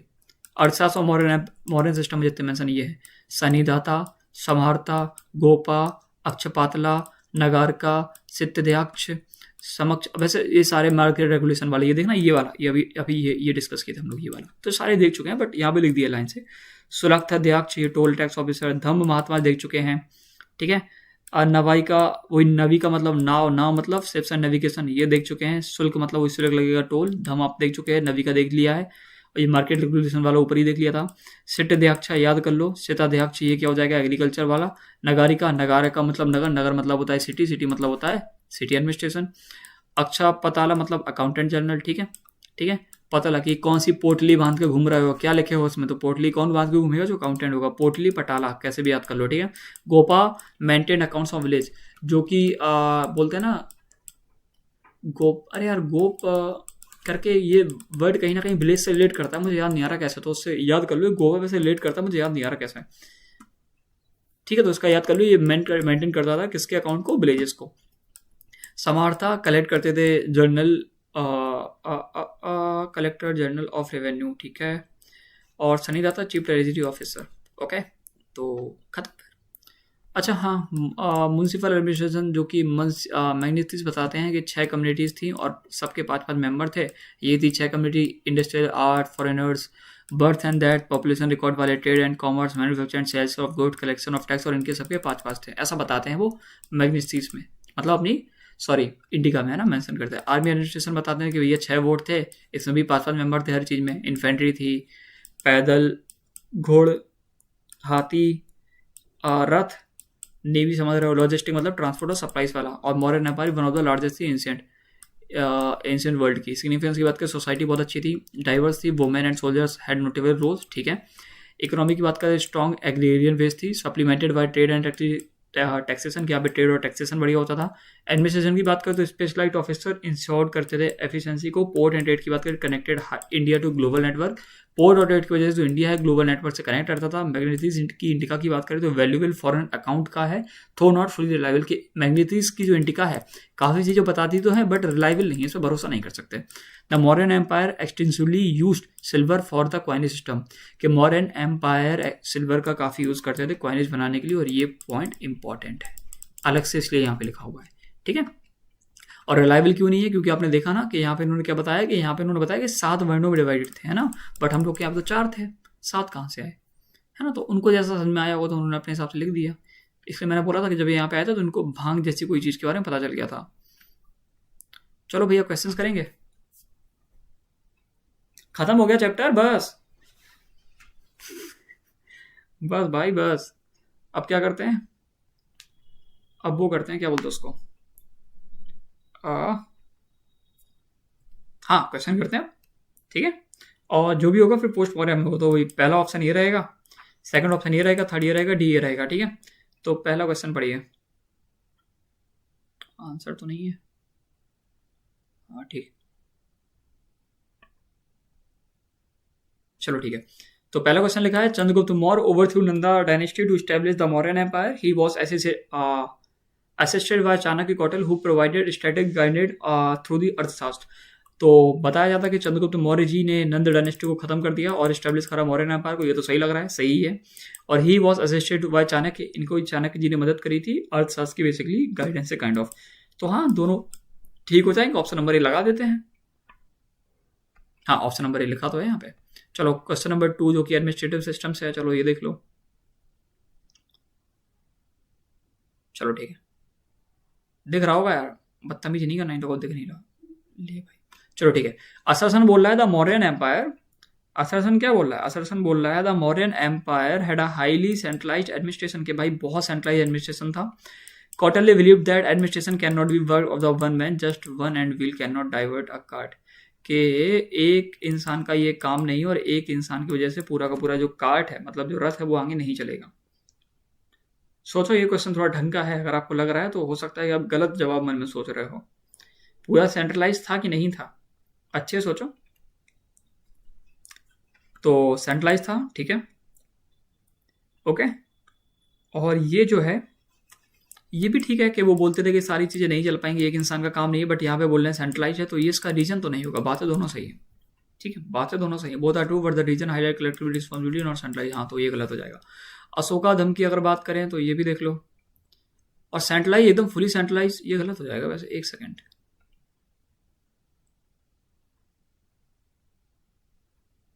प्रोविंसेस में भी तो डिवाइडेड था एडमिनिस्ट्रेशन, और डिस्ट्रिक्ट लेवल पे भी प्रोविंसेस में तो कम से कम था ही। तो ये हाईली सेंट्रलाइज लगाया जाए कि ना लगाया जाए, कमेंट करके बताइएगा वाला क्वेश्चन, ठीक है।